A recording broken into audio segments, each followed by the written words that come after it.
That's a hot take.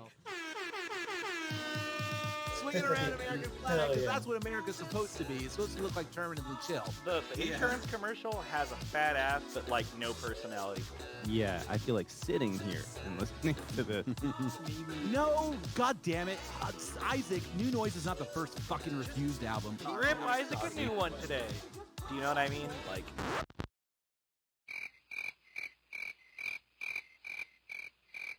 Don't touch my records. Ever.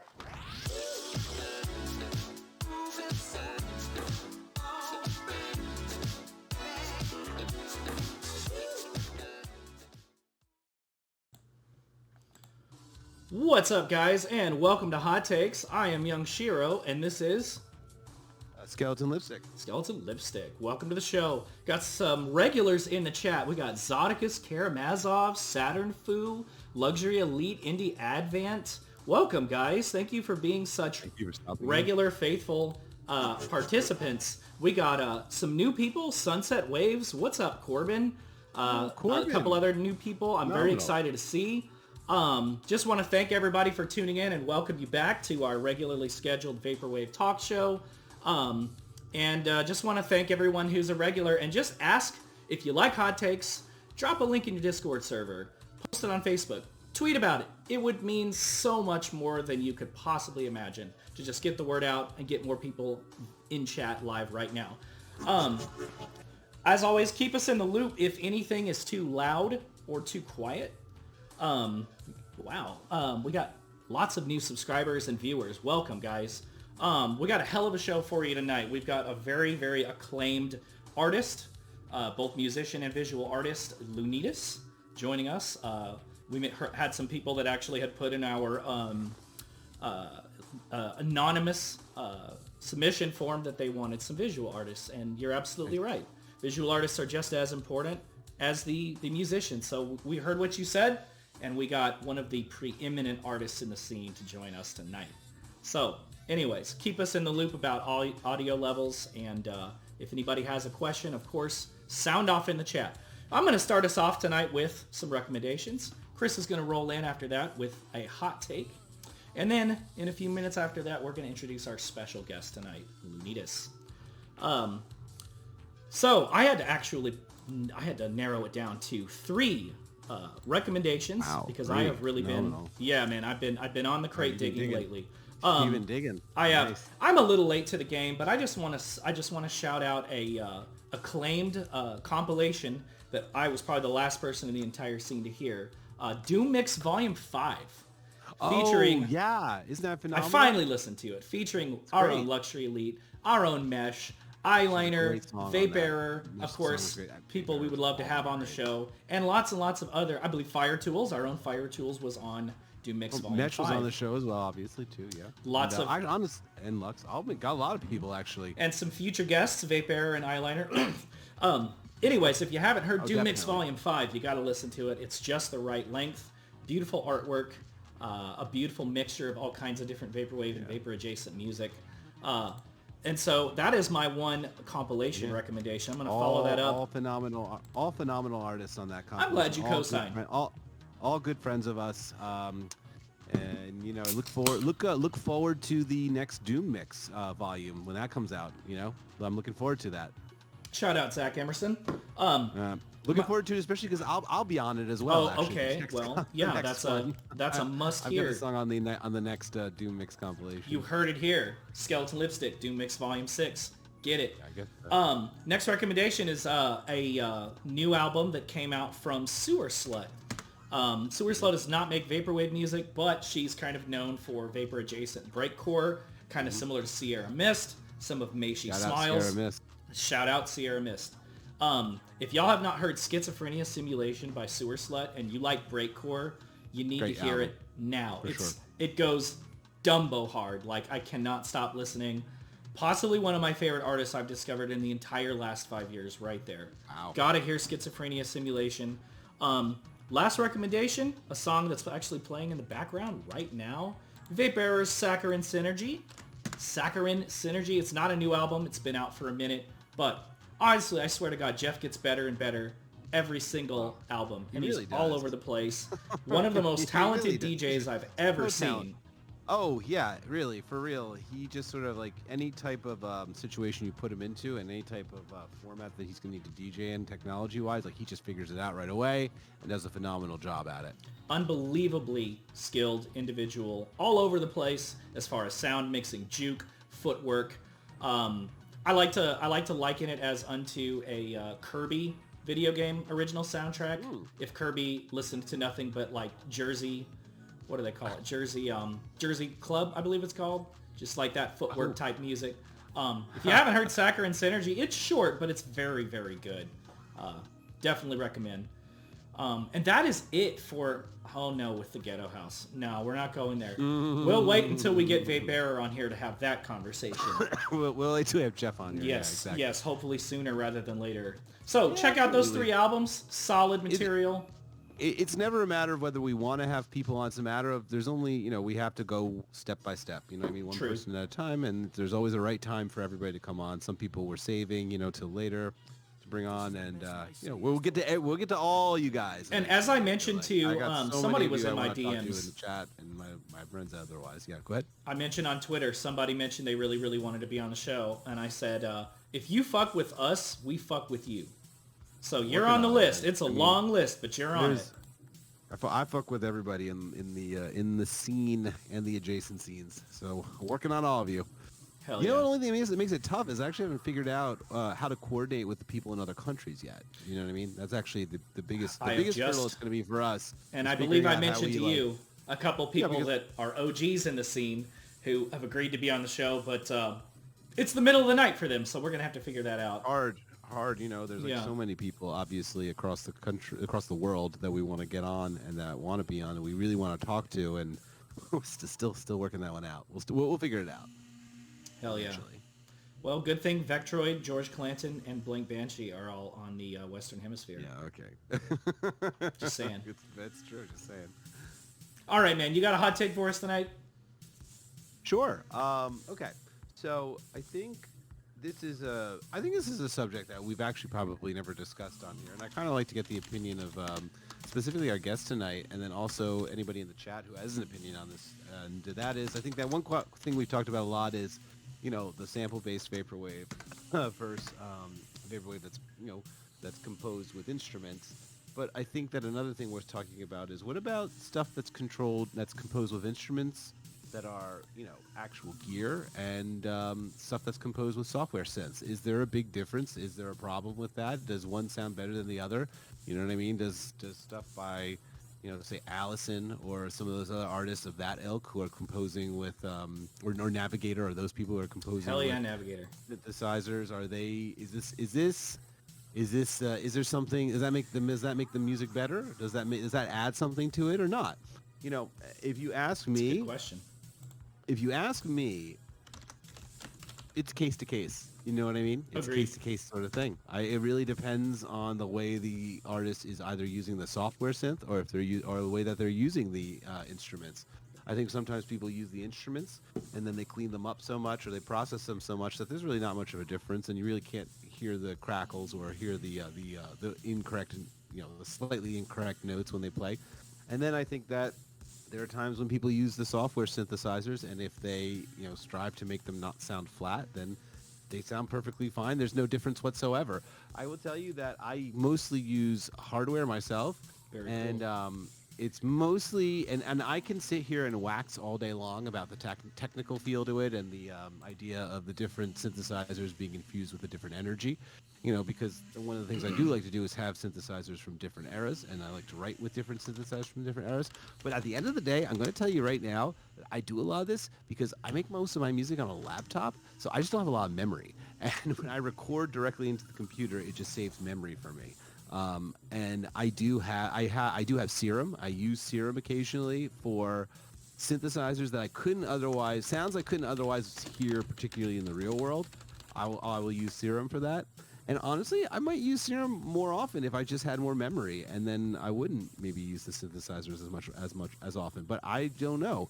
Like, is there that big of a difference? Like, For me, it does feel like there is. I think it's definitely a case-by-case basis. You're But I absolutely think it's right. a case-by-case basis. And honestly, to tell you the truth, like I don't know, since I've been doing it with mostly gear since I started, I'm not sure if I could write as well with the software synthesizers. And I think that sometimes people who are very gear-centric maybe have a feeling that this is better than the software synths.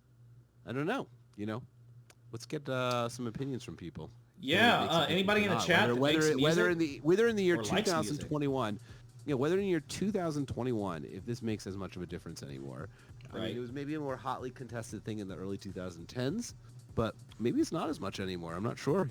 Technology improves all the time. Sounds change all the time. Have you read that in the 80s, when people like Jan Hammer and Thomas Dolby were making electronic scores instead of orchestral or acoustic scores, people were flipping out and hated it. Really? Early on. They were like, this isn't real. You're not, well, what are you doing? Where is all the orchestral sounds that we're accustomed to? You can't just do all that with a synth and a computer. But it's normal now. I see.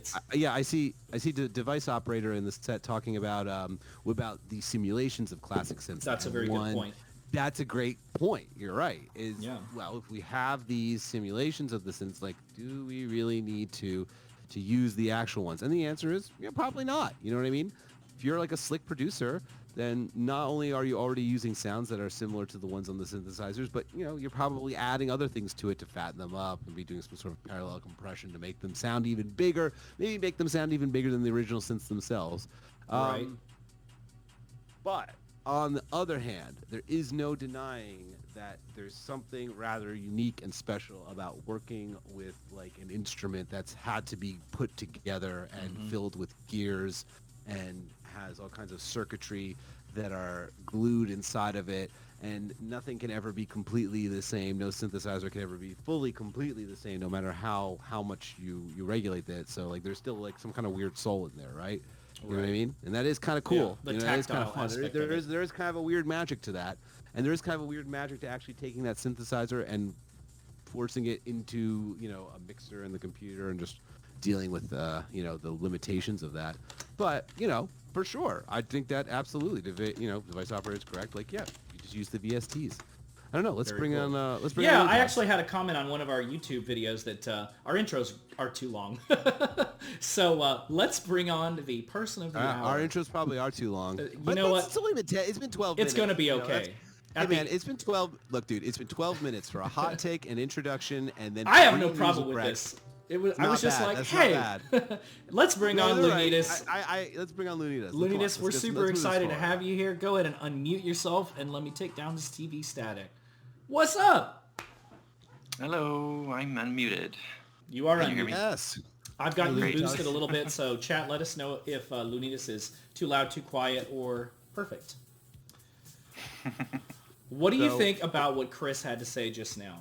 Well, for first thing, really quick, I want to get to that, but let's just, for those of you who don't know, this is Lunitas. Oh, yes, one of the most phenomenal original artists in this scene, and in general, in my opinion. Let's like divorce ourselves from just vaporwave in general, but one Absolutely. of the very extremely unique artistic vision, and you may have seen their work on covers for albums by Popcultr, Cat System Corp, Limousine, and a host of other artists. Oh, yeah. And it's an extremely distinct style. Cat System Corp.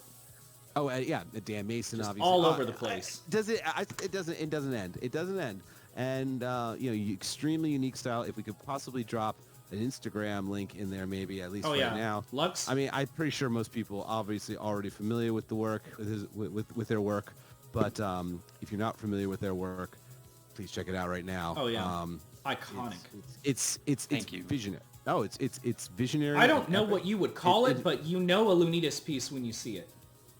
Yeah, but why don't we? Okay, so let's get back to, I guess, the hot take. Thank you for that intro. I know Lunitas because I follow what they do on all their social media. So I know that they have an interesting array of different types of samplers and gear. And I mean, I enjoy working with samplers and gear myself. I am not as good at working with software synthesizers as I am with these. So what's your opinion right now? How do you feel about a preference towards software or hardware? I think I agree with you. I think it's a very case by case because, I guess some people can't afford these things and it's a lot easier That was to one of get the things that I access had thought of. Of course. via VST. Absolutely. So I can understand why, a lot of people head towards that direction. But at the same time, I feel like I don't think there's a more gratifying way of interacting with music as it is as turning a knob for yourself and owning a piece of gear, and it's like it's alive, you know what I mean? And for people that aren't viewing, if you're listening, and there is a Moog sticker, I believe, just off to the corner of Lunitas's. It's your turntable, isn't it? Yeah. So that's very cool. I have a mug right here too. Oh, no way! Clearly you are. Oh, look at there! To people that cannot see, there is a Beautiful. Moog synth, a beautiful synth. Yep, Lunitas just showed us. Is that the MG right there? It's the matriarch. Yeah. Oh, I love it. Oh, nice. Okay. That's such a cool fucking name. Damn. I agree with Lunitas as well. This can be an accessibility issue, you know what I mean? Obviously, because it is expensive to get synthesizers, and I can say that like accruing my synthesizers has been like a long sort of like continuing process of getting a few, selling a few, going on eBay to find deals when they're available, or for like things that are maybe used that just need to be repaired a little bit, or thrift stores. It takes a long time to procure them, but yeah, I agree. They're really fun. I saw the device operator saying that the racks are fun too, and I'm like, yeah, actually most of my synthesizers are racks because they end up being cheaper, and they end up taking less spots on my table. Like I'm looking at my JB1080 over here and my D550 over here, and the EX800 on top of it, and then it's a lot easier sometimes when there are all these racks. You can just store more, and then you just plug in your MIDI keyboard. But case by case basis for sure, right? Yeah, for sure. Same with modular, which I know that a lot of people find it super interesting, and the moment they dive in and spend like thousands of dollars, they immediately jump out because it I got some turns out being too much. And Right. there's Looks already terrifying. like digital modular stuff that you have access to and learn about it even before you like spend all this money. And I don't know. Again, case by case, not everybody said. can have it. The modular world is an interesting world because the thing about the modular stuff is like, I would say like 70% of people who get into modular, really heavily into the modular stuff, Right. I swear to God, they don't even really make that much music. It's more like no, they really don't. It's more Like like just this hobby jam of, sessions. it's more like creating a really big game of Mousetrap, like where all the things work Oh together. wait, and, like, you can, what do they call everything those? They're at sets the off beginning of everything every else. 80s movie. Rube Well, Goldberg I just- machine. There you go. So yeah, it's like a It's very a big Rube Rube Goldberg Goldberg machine. machine. There's a lot of people I know who have spent thousands of dollars on modular equipment, and they really actually don't really perform or record that often. They just enjoy the process of creating the modulars, Right. and they don't have All those a lot patches of and others. shit. Yeah, and they actually don't have a lot of other synths. Like they don't have a lot of standard or contemporary synthesizers that they work with. They're like modular. They're like modular people are like a whole other breed. It's very interesting. There's a lot of people obviously who make some very interesting music with modular. I'm thinking one of my favorite artists of all time, Bewilder Beast, who you guys Oh should yeah, check shout if out you haven't Bewilder already. Beast. Shout That's out a Bewilder classic Beast. artist right there. Yeah, classic. One of the original Airlines Records recording artists. And Hell now yeah. I know he used a lot of modular synths on some of his tracks, particularly I think on the second and third album. So made some of the most amazing songs ever with some modular tracks. But there are definitely a lot I of want to people say who it's Autograph just a and hobby. Dahlia There's Faye nothing wrong both with do that too, modular stuff. Yeah. At so, least I think yeah. they do. But That shit looks way too confusing. But anyway, enough of this. I got a question. I got a question for Lunitas. What is your go-to karaoke song? Oh, that's a great question. I like songs that immediately like bring the crowd up and they like help Right. me. So Very like I cool. like to sing Bohemian Rhapsody because I know I'm just gonna have backup singers no matter what. Oh yeah, I love everyone's that. gonna get involved. It's a And that community just thing. yeah, and that just makes it more easier for me because I don't know, it's more people on the stage, less attention on me. But when I do want all the attention on me, I do like to go with Rock Lobster by the B-52s. Oh, that's a lot of fun. Something about that song just like pumps Matching me up, and towels. my voice is pretty low too, so I can really go to like those That's true. lower Really ends. get Fred's voice. Yeah. Yeah. Oh, that's a lot of fun. Fun. I think my go-to is usually probably Saturday Love or Hearsay, or maybe like Don't Disturb This Groove. Just depends on what I'm feeling. Good What about you, one. Chris? My go-to karaoke song? Mm-hmm. Oh, shoot, I answered this before too. What did I say? A really good one. I'm gonna go with The Warrior right now. The Warrior. Very cool. Shooting at the walls of heartache. Ooh, that's a good Bang one. bang. I am the warrior. Speaking of songs that pick people up. But anyway, let's well, first of all, thanks for being on the show, and thanks for humoring our questions about karaoke and synthesizers. You know, we appreciate you Thank you coming for having on. me. Of course. No We're problem. so excited. Can I Over the ask, moon. So, can you tell me a little bit about your background, though? How long have you been making art for?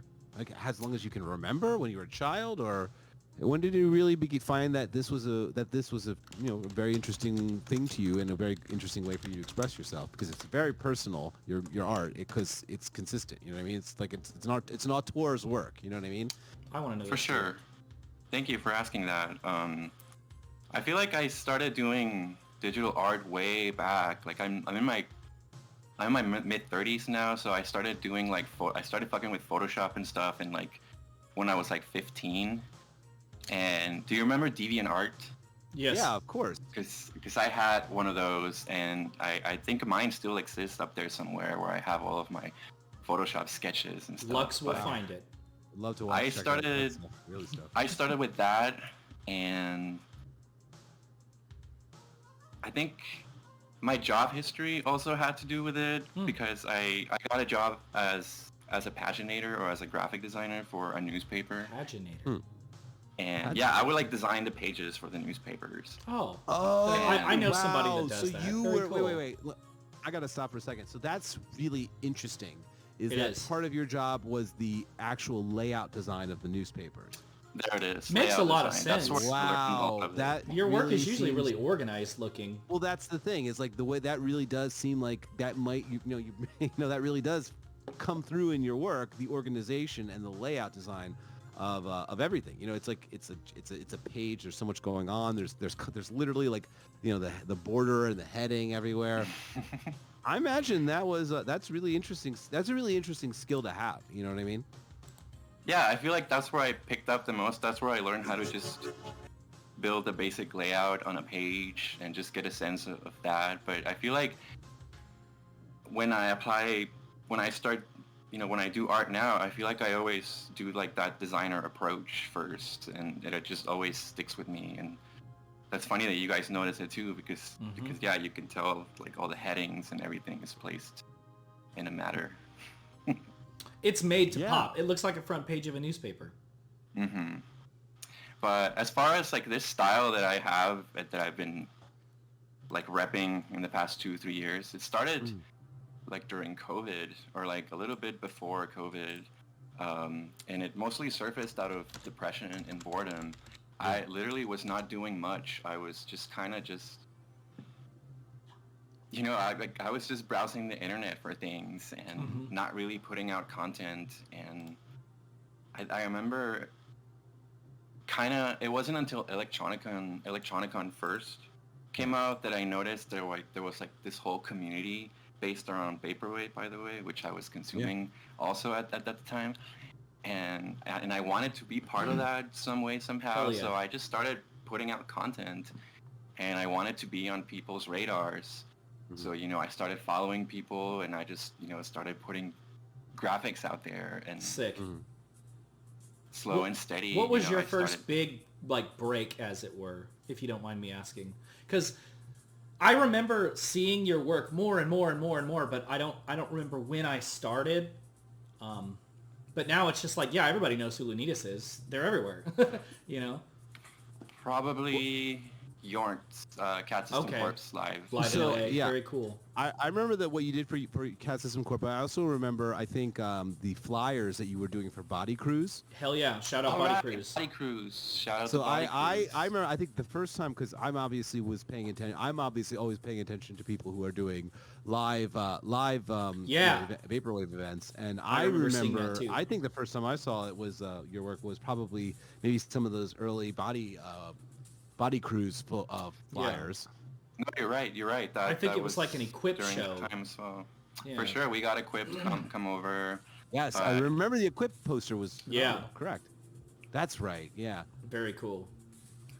So common misconception. I don't own Body Cruise. I'm not part of Body Cruise. Body Mission, I think it's Mission It's Mission Indigo. Indigo, who does yeah. most of that, I that, think. right?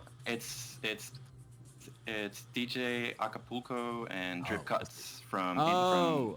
internet, I got you. Instagram. Got it. Sorry. Very cool. Got it. I know Mission And Indigo's they're the involved. ones. Yeah, they're the main Body Cruise guys, and I got involved with them because Eric, he's one of my big friends, one of my close friends, and he just asked me one time, "Hey, you want to come play this vaporwave stuff we're doing here in town?" And I was like, "Of course." And this was around the time where I was also like developing this style, so I was just busting out flyers, Hell gotta yeah. promote this. Well, Good on you for being such a good promoter. That's a thankless. You can ask Pacific Plaza. That's a tiring thing to do. Or Vapor Space, man. God bless. You would know, Chris. I do. Yeah.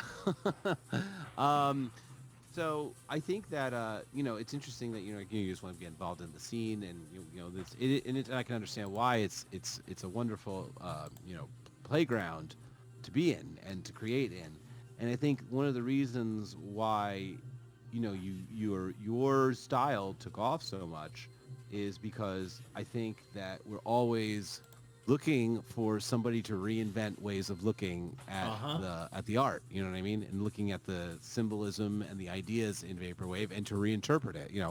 We get a lot of the sort of clip art looking things or the digital, Right.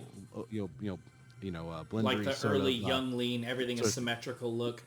Yeah, we get a lot of that. That was one thing we got. No right? And disrespect then to another that thing we got look. is no disrespect to any of the looks, honestly, but obviously we get a lot of the hyper real stuff. That's a big deal as well. Yeah. And then we get a lot of the sort of neon shapes and such. But there's so many artists out there, and musical artists out there, and people are looking to stand out, right? And if there's one thing that your artwork did was like it stood out. Yeah, it because did. it was, and I think that it's a really good. This is like when you looked at your artwork, you're like, this is an artist who's like knows who they are and isn't trying to be other things. You know what I mean? Well said. They're trying Thank to you. be just themselves, and Thank you. that's Absolutely. like one of the things that when yeah, absolutely. But that's like a really important thing for visual artists out there and illustrators out there to remember. Which I think goes without, which you would think goes without saying, which is just like if people are doing something and they're all doing the same thing, then you gotta do something different. You know what I mean? You can use the same energy, you can use the same spirit, you can use the same ideas, but like you gotta reinterpret it. You gotta do it differently, because if you reinterpret and do it differently, like man, you will be super celebrated for that. It'll be a breath of fresh air, and like that is, I think what everybody felt. We were all looking for like who's going to be the next person to do a very interesting, unique take on this style, and that's what your stuff did. Thank you. That means a lot. Yeah. It really does, and that really is the intention, honestly. Like, Good. I want to stand out. I want to pop out of the crowd. I want you to browse, Twitter and see my art and stop and be like, oh yeah, look at that. Yeah, it's like very succeeded, unique, my friend. but very ornate as well, and very it's skillfully executed. Everything is very intentional. All the things in it are very intentional, And it's I just- timeless too. You haven't painted yourself into a corner at all.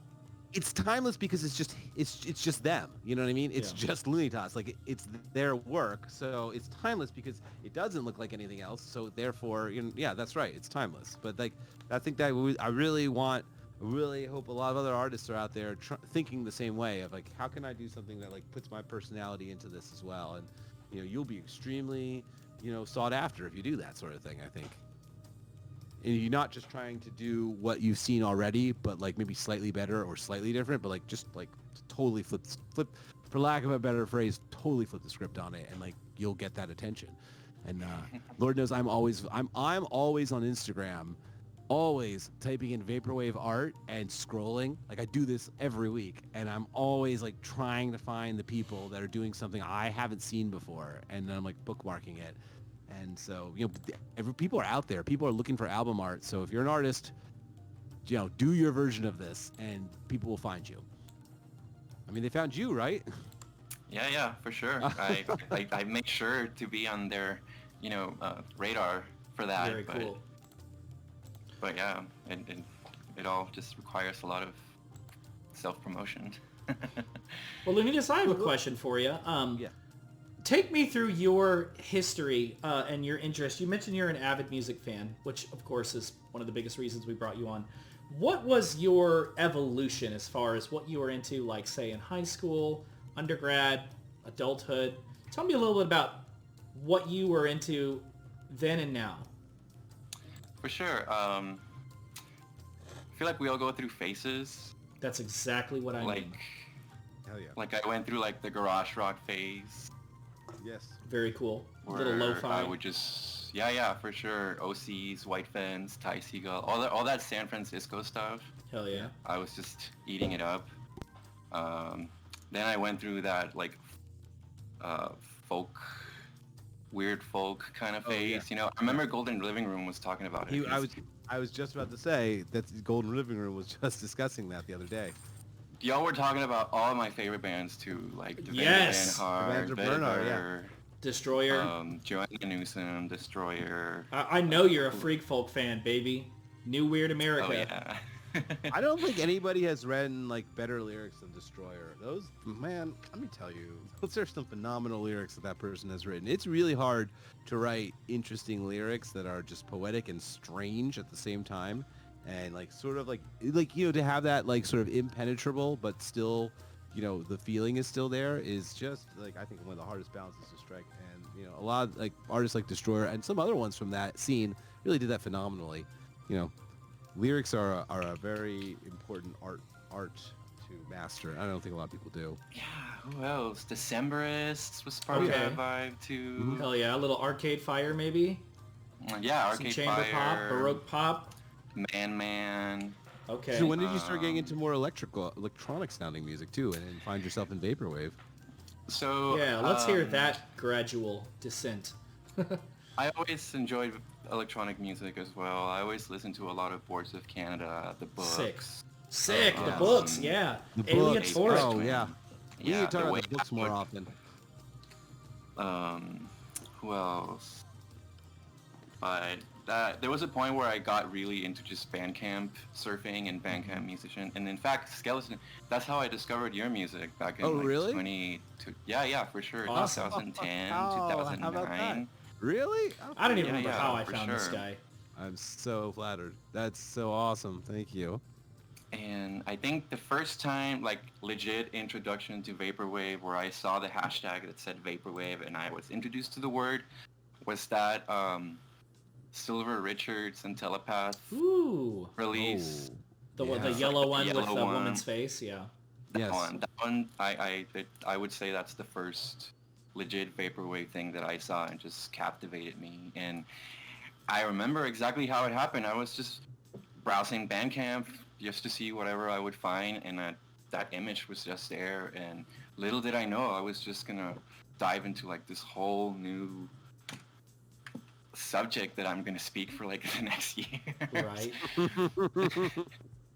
It's really interesting the way like you just sort of find yourself in this like interesting little world full of very cool, eccentric, creative people. Yeah. They're mostly It's- pretty nice. It's Yeah, so for the most interesting part, how very, very people nice. tend to kind of just gravitate towards this scene, even if Vaporwave isn't our favorite kind of music, or if they draw from many different backgrounds like you, Chris. I think you're a genre bender personally, but we all kind I of don't think collect here everybody's because pretty- people everybody's here are kind so of a genre bender open-minded. person, right, in this world. I mean, there's some people that are particularly good at it. You mentioned Navigator earlier. That guy's a genre bender for sure, and he's coming on I this think show that at some everybody point. who gets involved but in vaporwave, and I've said this before, I didn't mean to cut you off. I just want It's okay, go ahead. Nah, what's new? Anyway, I think that one of the things that's interesting about vaporwave is like, a lot of people, like nobody really starts with it. They get to it because they're just interested in cult music. They're interested in the history of music in general. And they have a lot of influences. And a lot of times, a lot of people get into vaporwave, like they can talk about a lot of different underground genres, even if it's one it's not their favorite underground genre. They probably have looked at it a little bit, and they probably know a lot of the important figures from it. You know what I mean? And like, it's really funny. And then they like, everyone kind of finds their way to this place because it's a playground where you can bring in all your influences, right? And True. I don't know. So I think that even if you're not a genre-bending artist, you're probably a genre-bending person. Most people who get into this, yeah, For sure. Well, thank you for giving us that background. Did you want to elaborate any more on that, or can I ask you a different question? No, yeah, for sure. I'd like to elaborate a little bit more. Yeah, please do, because I could go on for hours about my journey. I want to hear yours at great length. So I moved to Austin like 10 years ago, and the main Sick. reason was the music scene was because a lot of bands were coming over here, and there was South by, and there was just about as much music as you can have, really. And for some reason, Austin's like main thing is like psychedelic rock. I've noticed Like that too. Austinites love their psychedelic rock, and especially with their festivals. And What do they have? Eeyore's birthday, I think.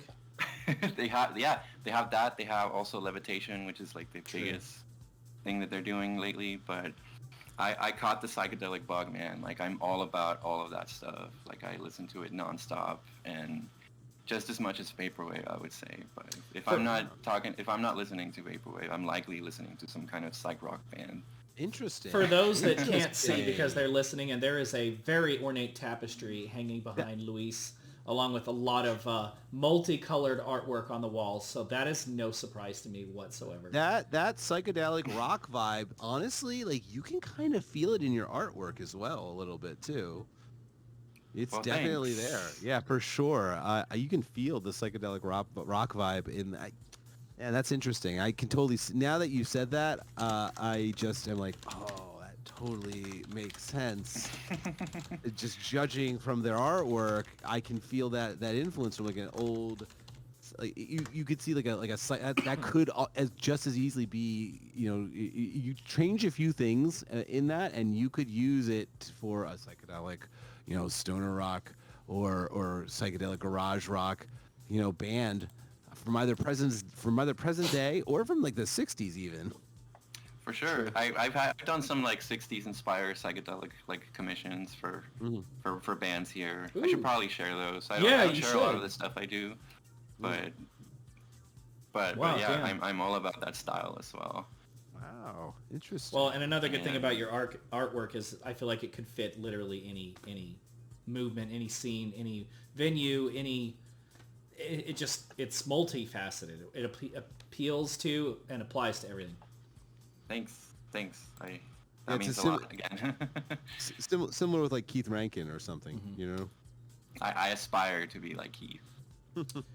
Hey, I mean, you're up there as far as not bad. recognizability. I mean, you and Keith, Robert Beatty, B Fanti that did our artwork, Sega Octopus. I mean, it's a burgeoning, growing scene, PJ Rourke. Oh yes, I love PJ Rourke. And who's the one that does the Smash Brothers artwork? Justin Wharton, I think. Justin Wharton. Justin Wharton. Yeah. Who did like Tupperwave's album cover? PJ. We need to get PJ on. Or here, Marina. Too. Well, what's Marina album? True. Yeah. I'm also going to shout out Marcello Levin, who I think people should kind of use more often for some vaporwave artwork stuff. He did the cover for Vapor Never Sleep single for me, and I think that I'd like to see more of his work out there on some people's stuff. You should drop a link. I've not heard of this person. I will.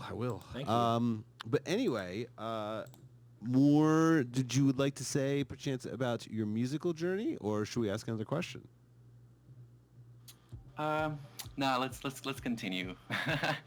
Because after that, it's just vaporwave, and it's Vaporwave, it's psych rock, opening. new weird America. I love it. It's a wonderful mix. It's a very rounded, well-rounded mix.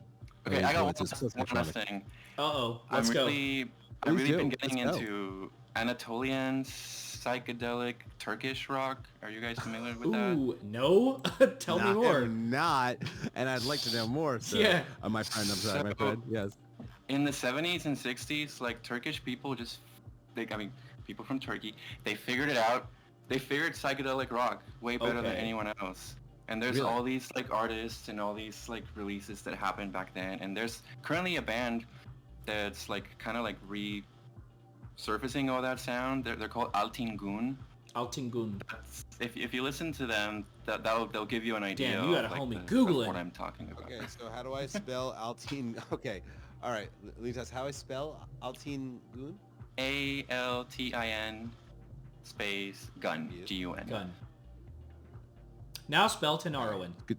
Oh, Just kidding. Yeah, this looks very interesting. Thank you very much for the recommendation. I will be listening to them later tonight. How fascinating! You and Will Wade would have some things to talk about. Oh, Will's phenomenal. What an interesting character he is too. He knows a lot. And that's one of the things I really do enjoy about Hot Takes. And I swear to God, with every guest that comes on here, they'll say all the music that they like, and most of the time it's all stuff that we agree with, we like as well, we're very familiar with too. And then there's always one thing they add, and then they know a lot about, and you're like, Yeah. what is this? Wait, hold on. And there's always something that's just a very specific, unique artist. And it's not even artists, usually a whole movement of music that they mention, and I have to write it down and look it up later. No shit, right?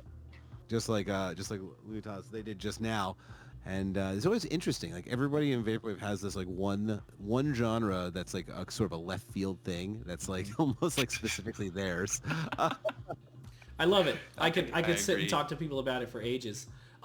Speaking of music that you like and music that you maybe don't like, is there any instrument or sound that you dislike, like a synth sound or instrument that kind of ruins a song for you? I don't think so. I guess Really? it just depends on how it's used. True. This particular sound, but I mean, there's definitely genres of music that I'm not a particular fan of. Gotcha. I don't even know if it's a genre. I'm just thinking of this it's Caribbean, Disney cruise music. Disney You know what I mean? cruise music. Like canned Balearic, stereotypical Little Mermaid-esque pan drum. What do they call that shit? Thing. like a tacky use of a steel drum. The for island level in the video game. The best song example I can think of is that song that goes, "Feeling hot, hot, hot." Oh, well, that's very interesting. Oh my gosh. Oh, okay, so it's really interesting that you mentioned. So yeah, so what's really interesting though about that "Feeling Hot, Hot" song is that's by that song is by Buster Poindexter, right? I have never Yes, heard this correct. song. So here's the thing about Buster Poindexter is Buster Poindexter is the alter ego of what's his name? David Johansen, who's the lead singer of the New York Dolls. New York Dolls. So Oh, you got to wow. understand that the thing about Buster Poindexter was that was actually a joke. It got really popular and it became the cruise song of all time. But you have to remember that that was just sort of a side project as a joke that the dude from the New York Doll, the frontman of the New York Dolls started, and it became crazy huge. Oh, man, that's wild. Became really big and made him millions of dollars. But the whole project, the reason it sounds so tacky is because that character's supposed to be tacky. If you actually look at him, he's in a leisure suit and he holds a martini glass. And B-movie Jimmy Buffett. Yeah, quite the opposite of the normal look for David Johansen, which is a wig, makeup, on stage, proto-punk, right? Glam proto-punk. Oh, wow. And so he's supposed to be this tacky lounge music guy. And it's just funny. This song is so terrible. And I'm yeah, it is really terrible. I agree. And I'm pretty sure, I think he agrees too. But everybody else was turned it into this big, big freaking hit. And actually, if you, there's there's the documentary New York Doll, which is based on I think it's the one that Johnny Thunder? No, Arthur Kane. It's based on Arthur Kane's life. I think he was the bassist for the New York Dolls. He died, but it was like he had like a big jealousy with David Johansen after that happened. He's like, he thinks he's so big now that he's got that the feeling hot song, and like thinks he's better than he's better than all of us now. Like, yeah, it's the tackiest thing to ever make a lot of money off of ever. So anyway, that's a great example. There's some actual. I know a little bit about the Feelin' Hot song. There's not really much of an opportunity for me to discuss Buster Poindexter and David Johansen of the New York Dolls, and so I took it. There are a lot of people in chat that are sounding off about sounds that they really, really dislike. We've got wood stick, twang guitar, kazoo, stomping, anything that incorporates stomping, unless it's Queen, of course. Shout out Queen. I don't like organs personally. Is stomping really tacky? Like the clap, stomp, hey thing, Is clapping and stomping like the Bastille core, Clapping I think is okay in a song. But I love the clapping synth sound. Yeah, I mean claps are like personally just like a general thing for synthesizer music or trap or all that stuff, right? CVS or finger snaps. wave. Stomping might be a bit difficult to use occasionally in a without because Mason jar core. Mason jar. Well, yeah, hey, I'm not a big fan of the. I mean, I think I'm not a big fan of the ukulele. I think that's like a non-controversial. Yeah, that's a little. Yeah, I don't like organs personally. I know I said that on a previous broadcast. You don't like organs? Organs are. I really cool, don't, man. Like the Rhodes and just I don't know. It's not. You don't like not for me. organs? Like even in like something like Whiter Shade of Pale by or like The Association, Never My Love, or like those like organ sounds. Hey, you can send all those songs to me because I live under a rock. I'm literally like, I literally named the Association and Procol Harum. These are bands from like 1965. Oh, They're not that like, you don't have to be living under a rock to forget about them. Your name dropping. I was mostly thinking of some of those bands from the 60s that use the organ. I'll just front you the respect like, right now. Yeah, I don't like it. In-A-Gadda-Da-Vida. In-A-Gadda-Da-Vida. I respect In-A-Gadda-Da-Vida, but I don't know, man. I don't fuck with organ. It's the little Weird Isaac thing. I think you're in the minority. I'm certainly in the minority. I'll take it. I think my ukulele take is a man of the populace. Well, do you have any instruments or sounds that you particularly gravitate to, Luis? Like any favorites? That's a good question. Yeah, plenty. Of course, synthesizers. I've always gravitated to those, but I started as a drummer. Sick. Very young. Yeah, there is a drum set behind. Well, there was last night when we sound checked. I'm covering it with the tapestry, actually. Ah, okay. I was gonna say I saw a drum set last night. But so you started as a drummer? For sure, yeah. Oh, that's so awesome. I wish I could. So like that's always like ingrained in me. Anytime I'm on like any flat surface, I'm always like beating it some way, somehow, making some kind of beat. But if it's not that, and it's funny I'm gonna say this, but I'll say the ukulele. Wow, I'm gonna have to reevaluate. Obviously, I was picking on the. I was being mean. Personally, I only have it because it's just an easy instrument to grab, and it just relaxes me. And are you guys familiar with Beirut? Yeah, of course. A little bit. Beirut, absolutely. I went into like a huge Beirut phase, and his music really got me into like learning how to play the ukulele and stuff. So I've always had like a close personal thing with my ukulele.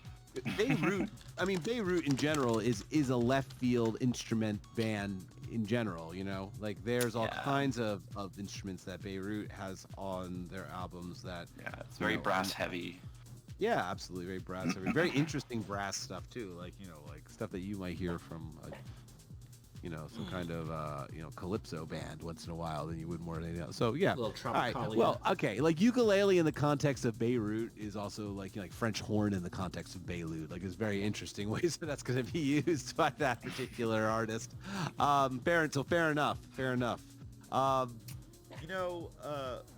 Speaking of synthesizer sounds, now do you prefer more analog sounding synthesizer sounds, or do you prefer some of the more like mid '80s digital bells and stuff? I'm a bit of both. I really like the really crystal clear FM stuff, but I love the really fat like Moog sound. Sick. So same. Always go for both. Same. Loving it. I will say I gravitate more towards. That's fine. I will say I'll gravitate more towards the analog, Moogy kind of sound, but it's all good. I love it all. like early Yeah, One it's Tricks always- Point Never type beat. Mm-hmm. Sick. So, yeah, no. So you started with drums, huh? Was that the first instrument that you learned? Yes. And I didn't think I wasn't, I think I was self-taught. I didn't have anybody teach me. I just wanted drums because I wanted to be like Travis Barker, basically. Nice. And- So, yeah. So you didn't know how to play, you taught yourself how to play drums. Yeah, pretty much. Amazing. I was lucky enough that, my dad got me a drum set, and that's all I needed because I had all the will and power to keep doing it. And that was That's- also that's one of the badass. reasons why I moved to Austin, because I wanted to be in a band, and I wanted to go on tour and do all the band stuff, and the closest city I had was Austin, so naturally I moved up over here. And Not a bad city to have close to you, though, Texas is you know? my stomping grounds. I'm familiar with the area. We geeked out a little yeah, and bit it about worked that. out. I got to play with a few bands here and Okay. there. You want to and name drop? I it's- mean, Sure. I got to play with Quality Floods. I got to play with Weenus. Oh, There's a wow. bunch of like rare local stuff, but I wish I can play with Weenus. yeah. So- Everyone is a member of Weenus. They just don't know it yet. Hell yeah. You heard it here first, people. So your parents were very encouraging of your artistic desires. Your desires to make Yeah, your music, dad should have hung out with make- Golden Living Room's dad. I wouldn't say very encouraging, Okay. but encouraging enough that they were like opening the door enough for me to try things I mean, out. if they let you have a weren't- drum set in the house, that's pretty open-minded. That shit's loud, dog. Yeah, no, you're right, and I was loud about it for sure. Good. Were your parents artistic people or people who were really into music? No, very, Yeah, mine weren't very either. the opposite of mine. Yeah, my parents were not into too much music or art either. Yeah, no, I'm from a very small town in Mexico called Nuevo Laredo, and a lot of it's like a very small family kind of like town, so everyone there, like, I feel like my parents are very like small town family friendly kind of thing. They don't really like, they're not really interested into like going to concerts, or they don't consume music, you know what I mean? Gotcha. It's very sweet that they were, didn't exactly stop you from your pursuits, though. Yeah, I'm very grateful for having very cool parents. Yeah, man. Shout out to the cool parents.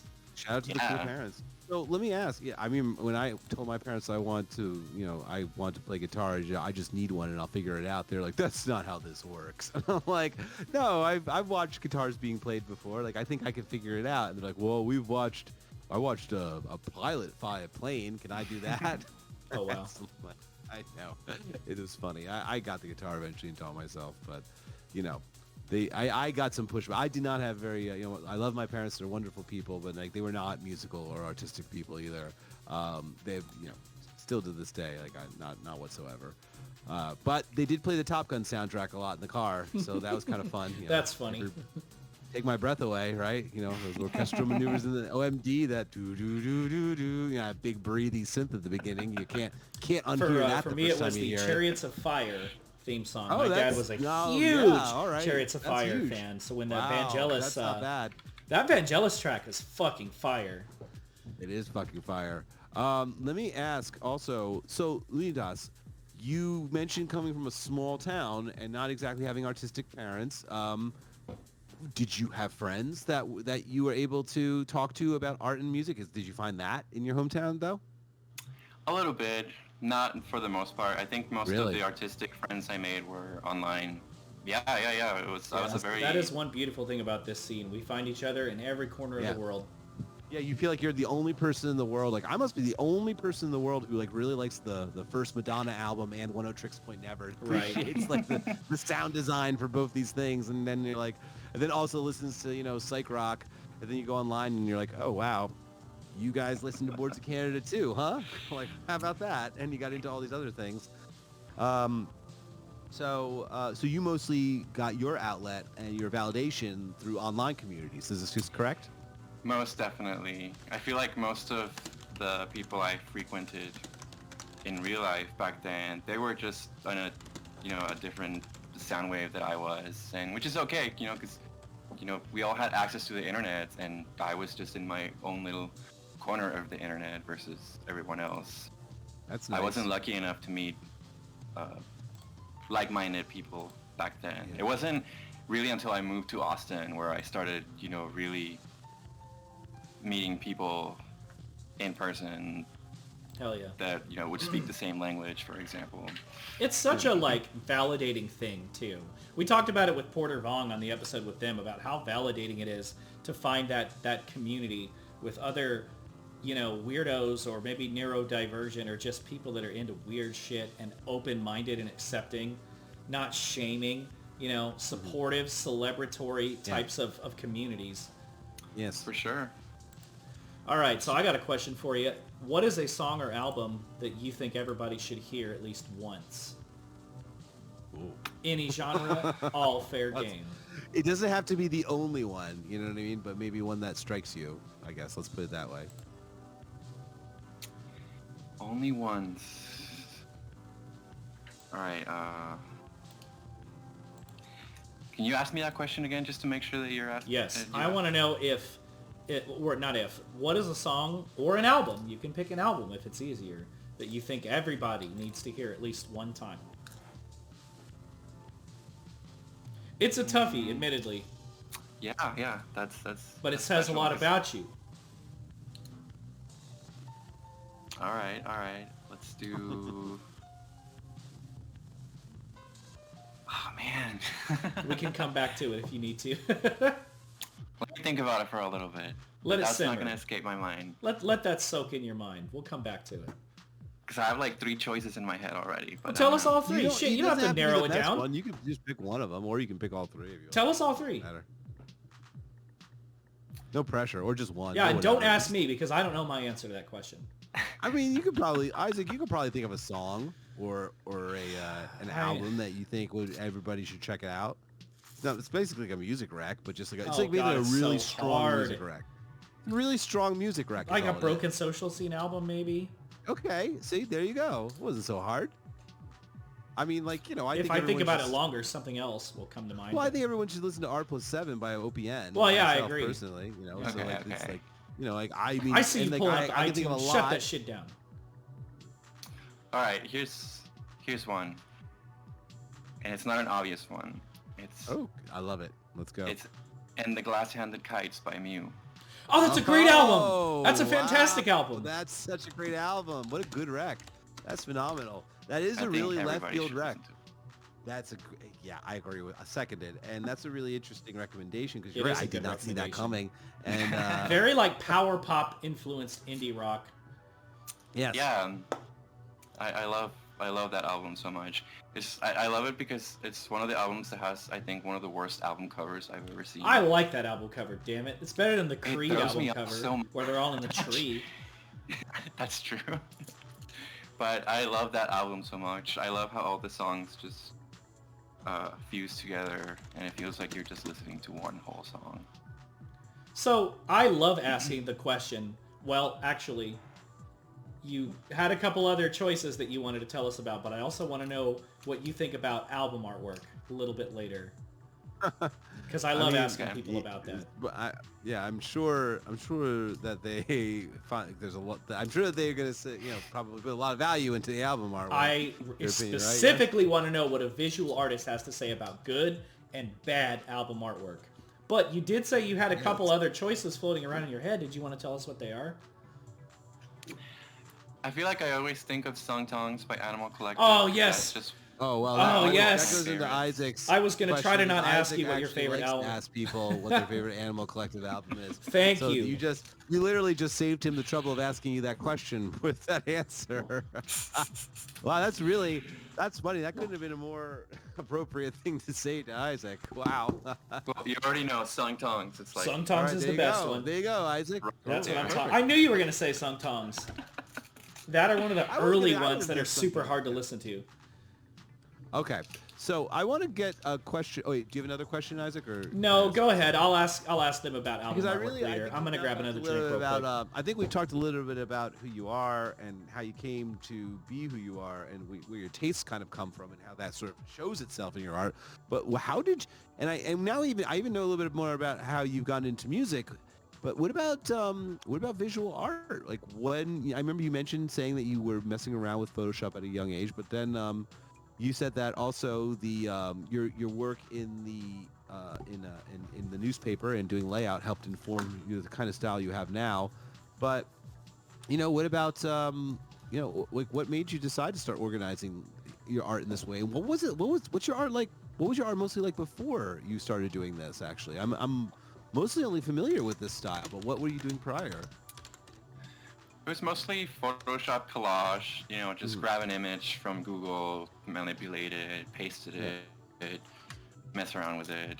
I was doing a lot of that, and Badass. it wasn't until I discovered Illustrator and I learned about vector graphics that I kind of just dove into like that realm for a bit, and that's kind of where I really, I would say. Can I ask you? I'm sorry. I know you're not. Go ahead. No, go for it. No, just because your album art that you create is very ornate, and there's a lot going on. And I think the very interesting thing is like, well, obviously when you look at an album cover, you know who this artist is, you know who's made it, you know that it's Lunitas that's made it. But yet each album is still very different, very different in it's organized, and it's clearly the work of this person. Their voice is all over it, their style is all over it, but it's always different. The bizarre cover is way different than the Popcultr album cover, and the oh yeah, you did Popcultr too. Yeah, and the items and the remix album as well. And then the but for instance, the items and the totems and the animals and the statues and the designs and the layout, like it's everything is different. There's different things selected for different albums. How do you decide what's going to be the visual representation for each one of these albums? Like, where does that come from? Like, where do you get the ideas to do this? Is it just what you feel, and then you kind of make a mental note of it, and then start the organization process? Like, I'm going to incorporate a goddamn crane here. You know what I mean? Like, how's that work? What the fuck do you come up with this shit? It's like sample hunting. Ooh, this sample might work. Wow. This sample might not work. Yeah, I have like drawings that the cool thing about Illustrator, the software I use, is that I can expand and like make smaller these graphics, and I can just fit them as however I want to. And so I have like a lot of like backup stuff that I may have used or I may have not used for something else. Oh, so that's like assets like a or backload whatever of things that you've created and that you've like. Okay, so that's kind of like. Please tell me you save all your work. Yeah. I have this like huge file where I just. Good. I have reached out to some everything artists about like prints that I wanted to get made of something at some point, and a lot of people don't save their work. It's like, what are you doing? That's I should probably save multiple files, but I have like all of in just one big master file. So you have like a whole, okay, in the same way that sometimes when people sound design, they might just create sounds, but it's not even specifically for a song, but they'll maybe like create a sound or they'll create a synth patch. So you actually go and you'll create imagery and you'll be like, this might be useful for something later, and then you save it in this like huge. That's badass. Am I correct? That's smart. Is this what you say? In a way like That's that. really It's more smart. like, hey, I'm gonna grab this image of a crane. Does it work in here like now? Okay, it doesn't work. But now I have this image of a crane that I drew, so I can just put it to the side and use it some other time, and just grab something else that works better for this design that I'm working on currently. You know what I'm saying? Wow, that's crazy. That's so interesting that that's how these ornate little scenes are constructed. Is that, do you start with a main image that you think you want to use, or how do you start? Like, can you tell me, like, how do you start? Like, what's the first thing you'll do when you get someone commissions you? So it's pretty much like I would any sort of commit, like I approach it like a designer would, like a freelance designer would, And especially with artists, my main approach is I'll start with a main idea, and then I'll show the artist, and then they'll give me feedback, and then we just go back and forth. That's and it's smart. like it's really like this collaborative thing because the artist is giving me the feedback that they want, and I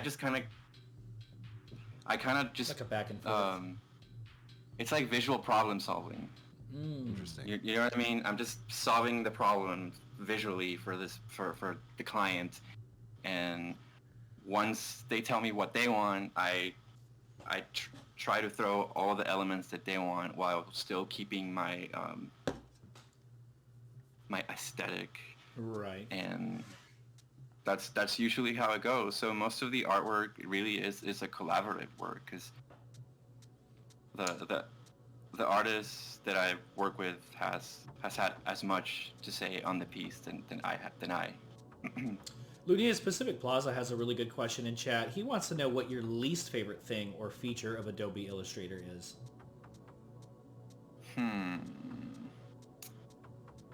Probably the fact that I have to pay a subscription for it.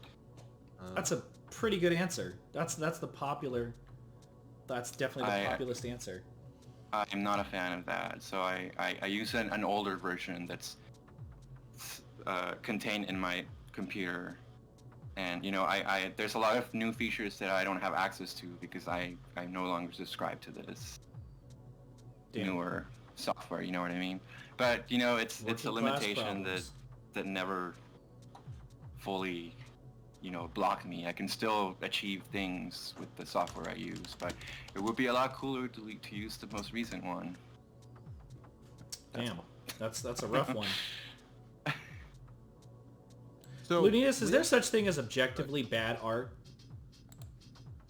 I don't know. Because if there is, I want an example. That's hard. Could be visual, could be music, anything. I think it's all about the aesthetic experience, whether it's good or bad. True. I mean, we were just talking about that hot, hot, hot song and how bad that song is, but then it's technically supposed to be bad. It just got out of hand. Yeah. What about objective? What about The Room? So bad it's good. Well, The Room is. That's a whole. That's a whole other thing, right? Yeah. True. See, with that hot, hot, hot thing, I looked it up, all this trivia you threw at us, Skelly. I already knew about it because I wanted to understand why I hated this song so Look at that much. OG over here. You've done your research already. That's so funny. Where does this horrible thing come from? I still You're like don't me. know When why I something's liked so bad, you're Did you ever morbidly watch, fascinated by it. there's And you a- want to read about it because it's that bad. If You can't stop. want to really go, if you guys really want to go down the rabbit hole about a bad song, why don't you watch the documentary on Who Let the Dogs Out? Oh, and man. you'll see just how deep that song goes back and how many people claim credit for it. And there's literally at least almost a dozen different people who've written a Who Let the Dogs Out sounding song throughout the that. history Bow of wow wow. country. Yippee. No, 90s movie with a dog. Bow wow Let the wow. dogs out. Roo, Yeah. like I that saw thing. the But there's a, documentary as well. you saw the documentary? Yeah. Of It's course good you stuff. did. Of course you saw. Of course you saw the documentary. Oh, that's great. Who am I talking to right now? Obviously you. I know about you. Of course you saw the documentary. Is it fascinating? It's very fascinating. It I love those. cracked me the fuck up. My favorite part is the Baja Men's part of the story is 8 minutes long. They're yeah, they're cheersing their glasses. We made a bunch of royalties, and they're well, Oh, yeah, anyway, dude. that's the last. That's the That last set thing we them need up to for speak life. about the Baja Men in relation to Who Let the Dogs Out, because there's about 10 other people who are claiming the credit for this song right now. No way. Fascinating stuff, man. I couldn't it was interesting. I really. It's Yeah. a trip. I highly recommend that song, that documentary to people. Anybody who's a little bit of a musicologist will appreciate that kind of that film and the history behind it. So anyway, Somebody said Oliver what- Tree is objectively bad. Oliver Tree is objectively I think the bad. character Oliver Tree is hilarious. Now, when I heard his music, I was like, yeah, this is pretty mid. But the skits that he does with what is the name of that collective? Churdleys personally, I think it's hilarious. I'm not familiar with Oliver. Not familiar with Oliver Tree or Churdleys. They did some stuff with that guy Robbie Blumpkin. I don't know. Just weirdo internet art. Interesting. I'm trying to think of something that I would think is objectively bad. It's really like a tough question, right? Like objectively bad. Maybe just objectively uninspired. Because like I could really easily say like the Black Eyed Peas, anything from like anything from Ella Funk onward, right? By Black Eyed Peas is pretty objectively bad, right? I mean, that was bad, right? Like that music was not very good. And yet a lot of people consumed it. My Humps has a Grammy for like best dance song. Oh wow! By the way. That's the thing. Well, yeah, a lot of people did, but it's just like I always wonder, like I don't know. Once it's Lux there, says, "Fuck Will I Am." We're like, "Will you stop?" Ayo. That's pretty good. I just remember like thinking like, man, this sounds so bad. This is so badly produced. I really don't like it at all. Oh yeah, because you'll probably hear the technical aspect of it. Like whenever I go to a place and a guy's DJing and just has really bad blends, and I'm just like, I can't even enjoy I don't this think you because need to be a guys don't know what he's producer doing. to see. I don't think you need to be a producer to listen to Black Eyed Peas music and be like, this is really wimpy. I mean, it's production. definitely uninspired. I mean, it's the lowest common denominator. I'm not trying to be pretentious here, but like, Do y'all remember post-Fergie Black Eyed Peas? No. Post what? Oh, you mean like Pre-Fergie. Pre-Fergie. Of course I remember Pre-Fergie. I absolutely remember pre-Fergie Black Eyed Peas because they were doing sort of like a indie hip hop sort of They're thing so back then. different. It was very different back then. It was very different back then. Like they were sort of like doing like a trying to be in the same vein as like the Roots or People Under the Stairs or something like that back then. Or who's the other one? Yeah, There's Strip a song Silence, called De La Quality Soul. Control. Yeah, that kind of vibe. Yeah. They were trying to do that sort of thing. That's sort of like a kind of almost like a low, like an indie hot hip hop or backpacker sort of like vibe back then. And then they figured out how to make money, and whatever. I guess right. It's all good. But Worked out for them. But oh man, I thought that was pretty not great music. I thought I think pop music in general became very interesting and a little bit better once the producers themselves started insisting on credit for things too. Agreed. So, like that Diplo-produced Justin Bieber album honestly was quite good. Yeah, I mean, I really do think that like the movement towards like producers getting a lot of attention in pop music and like saying like, hey, you know what, I think we do just as much as these singers do, probably starts with people arguably like Diplo. more. Probably starts with people like Diplo, Deadmau5, Skrillex being like, yeah, we want to be really popular as well. And now those people basically have organized an entire culture based on like festivals, right? With these artists that are producers based on festivals for like the kids. Like they're very big, those big EDM festivals. That's all based on just the producer as in control of the pop music. You know what I mean? And that's I don't even sometimes those guys, they make the songs and I don't even know who the singers are for the music. True. Who knows, right? Who cares? It's interesting. It's Absolutely. an interesting shift. And interesting shift in the dynamics of this stuff where the kids go now to these like big music festivals, these big EDM festivals to watch their favorite producer, you know what I mean, do their little audiovisual presentation. And like this, like the singer is so secondary now. It's interesting. Lunitas, I got a question for you. You've been, humoring us with our questions about objectively bad art. Can you think of any objectively good art? Do you believe such a thing exists?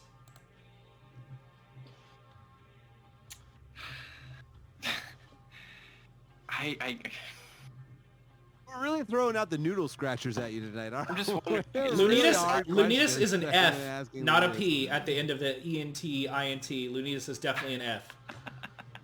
I'm just wondering, is the art I Feeling. like objectively good? Sure, if you think that it is. That's where I'm at. Like I don't know. It's a tough question. Yeah, like, do you have good taste or not? I know, right? Yeah, I have good taste. Like, I don't know. Do I have good Right. taste? Yeah. So, all right. I think there's art that I like and I find visually stunning, and there must be a reason for it. Can you give us some Must be examples? pretty good. Must be pretty good. You're too humble. Can you give us some examples of what you find to be objectively good? Yeah, for sure. I'll throw you like my direct inspiration. Are you familiar with the artist Next? No. Can you drop a link, I'll type it in. please? This is some gold right here.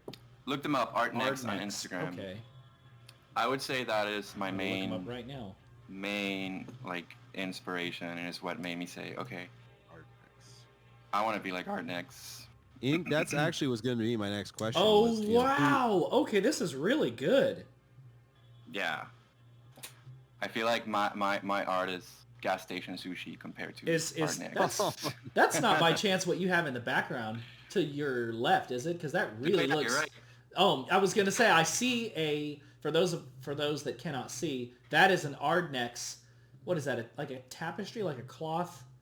Yeah, it's just a cloth. I have the exact thing. You probably can't see it. I have it pulled up right here on my phone, right here. That's it, isn't it? Yeah, that totally. That's too cool. I can see why you like it. It's busy, but it's fun. You know. It's literally a direct That's fire. Oh yeah. That's good. inspiration, I would say. Y'all guys in chat gotta check this shit out. Well, thank So you in my for sharing with opinion, us an example. The work of Next is objectively good art. I would have to agree with you, my friend.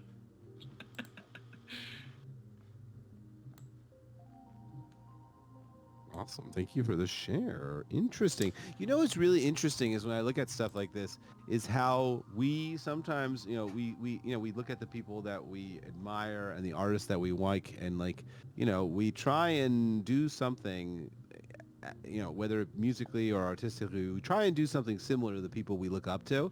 And the thing is that when we try and do that, it comes out completely different.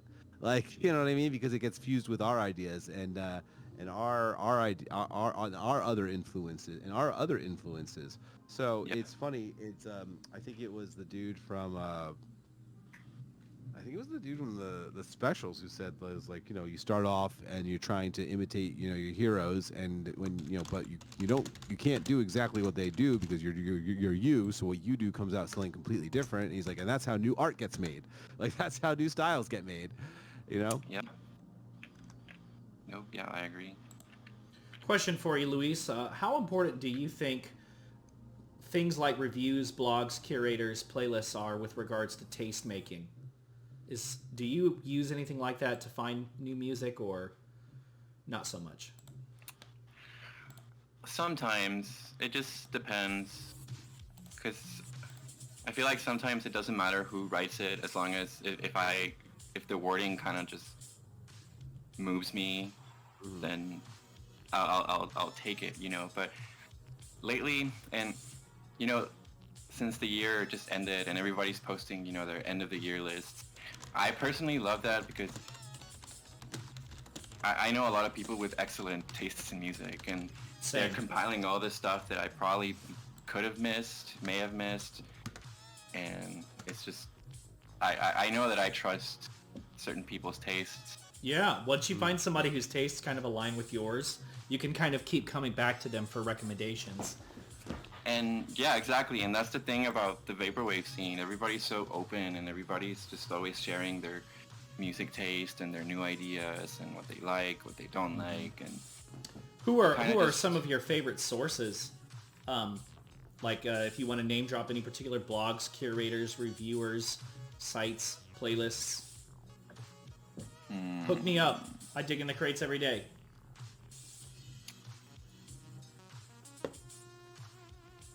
I just want to say Twitter. I'm not really... Okay. I wish I could tell you names right now, but nothing is popping up right now. I don't think I go to websites as much. Or that's not really a thing anymore. Yeah, it's all Spotify and YouTube really do that playlists. As much anymore, do we? Chris and I used did to, in the early and then in 2010s. 2015, nobody wanted to do that anymore. Yeah, it's more of just what happens. pops in my feed. Very cool. And yeah, I'll get back to you on that because I know I have some people. I know I was a big fan of Hipster's iPod, Lifestyle, Hearing Gold, Tycho's blog, ISO 50, Of Mr. course, Nonsense. ISO 50. I sent Chris a drunken all caps text the other night about getting Mr. Nonsense on the show at some point. Matteo Caffieri. Oh yeah. Oh, yeah. I'd love to. Yeah. Shout out Mr. Nonsense. The original curator. Mm-hmm. What was I going to say? I can't remember it. But I was going to say something about these. You know what was a big deal? Remember back in the early 2010s? I remember the biggest deal was like if somebody got on like Majestic Casual. And Yeah, it's like, or oh my Electronic God. Gems. Yeah, or Electronic Gems. It's like, You remember how corny the Majestic Casual stills were for their videos? Oh my God. I they'd be like I somebody, played a like, song laying in on- Turntable with Lux the other night, and she was just like dying about the still that they had for this one There's fucking like song. so stupid. It's usually like a goddamn like cloud or like a bird. A girl perched sitting on the side of a lake. a girl all sitting on the forlorn side of a looking. lake. Yeah, with or with like a very like flowy sundress on, and then it was so silly. But that was the biggest thing was if you could get in Majestic Casual and they like play your song. It was like, oh my God, they have so many views. This is such a big deal for us. Like I remember that was like a big deal. I remember thinking like, what a huge deal it was with what's called Ryan's remix of "Call Me Maybe" was on Majestic. Oh yeah, I Casual. remember that. That was huge. When the God Saint damn. Pepsi remix for that was on, we're just like, oh my God, Ryan's in the Majestic Casual. This is crazy. What's going on right now? It's so big. Well, we got to come back to a question that I asked earlier when we had way too much to talk about. Album artwork. Right. I know you have an opinion because you said that you thought the cover artwork for Trap And the City. Glass-Handed Kites I followed that was one in bad. I think it's awesome as fuck, but I respect that. What are some I don't examples of good album artwork, and what are some examples of some really bad album artwork? I'll tell you. There's this album by, and You Will Know Us by The Trail of Dead. Hell yeah. Yes. Let me see what's it called. It's just this busiest image I've ever seen. Worlds Apart. Worlds Look up Apart. that album artwork. It's just so. My eyes hurt every time I see it. Oh, this is bad album artwork. Let's see. Trail of Dead, Worlds Apart. Oh, I can't even like the still image. Oh no, it's Oh, too wow. much. Look at that. I like. That is a bit personally, much. Yeah, That throws me You're off right. immediately. you're absolutely right. It looks like a landfill. That album is fire though. Oh yeah, Trail of Dead is all fire. I haven't listened to this album yet. I haven't, but I will. It's an amazing album. It's an amazing Trail of band. Dead fucks. That image, I can't tell you what it is. I It's just so have to busy. I agree. can't focus on anything.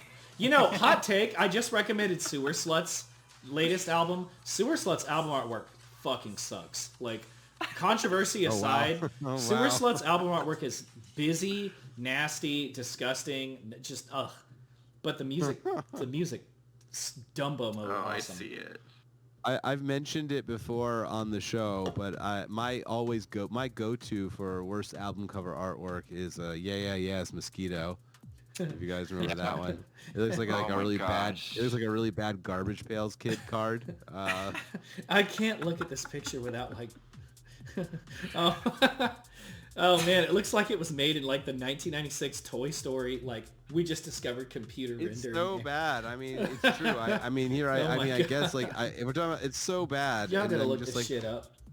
yeah, I mean, which is like a shame because like I think that the what was the album before that one had like a really It's Blitz had a really good album cover, right? With the egg being cracked in the hand, and that was a pretty cool album cover.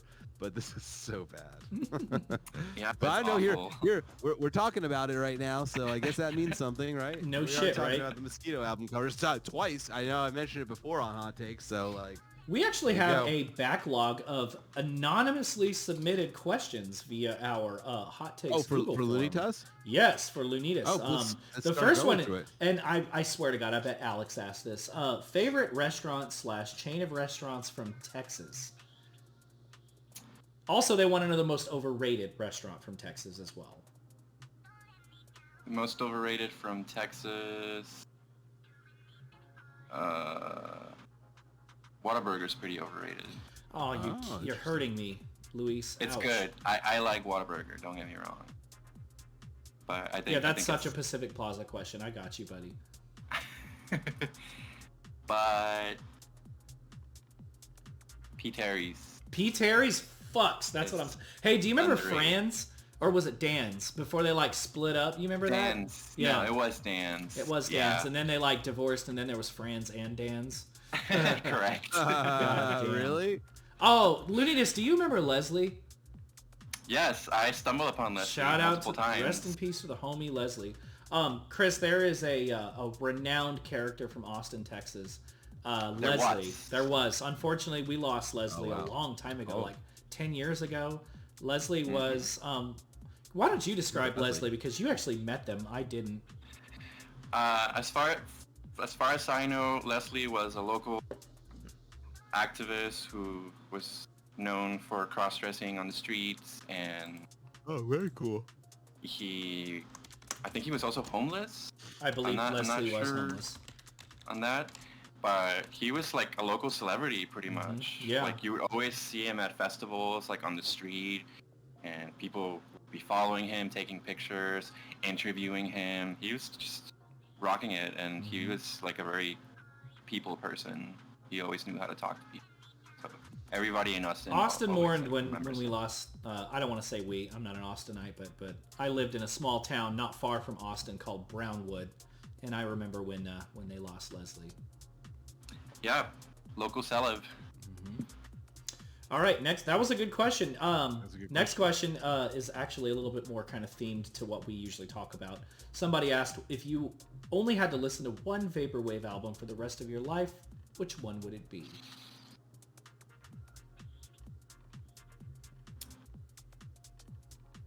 You poor thing. I feel like your head's gonna hurt after this. No, I thought of one immediately. I'm just trying to remember the translation. You're like me. I'm like, oh, but Japanese. let me think about all the other albums that might be better that aren't immediately springing to mind. I'm gonna say Interstellar Intercourse by Telepath. Ooh, describe the album cover for me. Because that's all The I one know with him the- from. It's the one with the blurry Japanese girl. Just kidding. Is it the one where she's making eye contact with the audience, or she's looking upward? She's actually far away, floating up in the sky, Okay, I know which one you're so talking you can about. kind of see her. That's hands down my favorite Telepath album. Oh, sick. Have you heard Fragmented Memories? And all of its 6 hours of glory?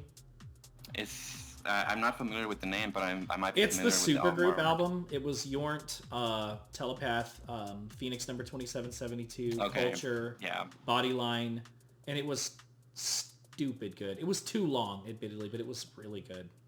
Yeah, I'm familiar with that. Good stuff. I pretty much everything Telepath.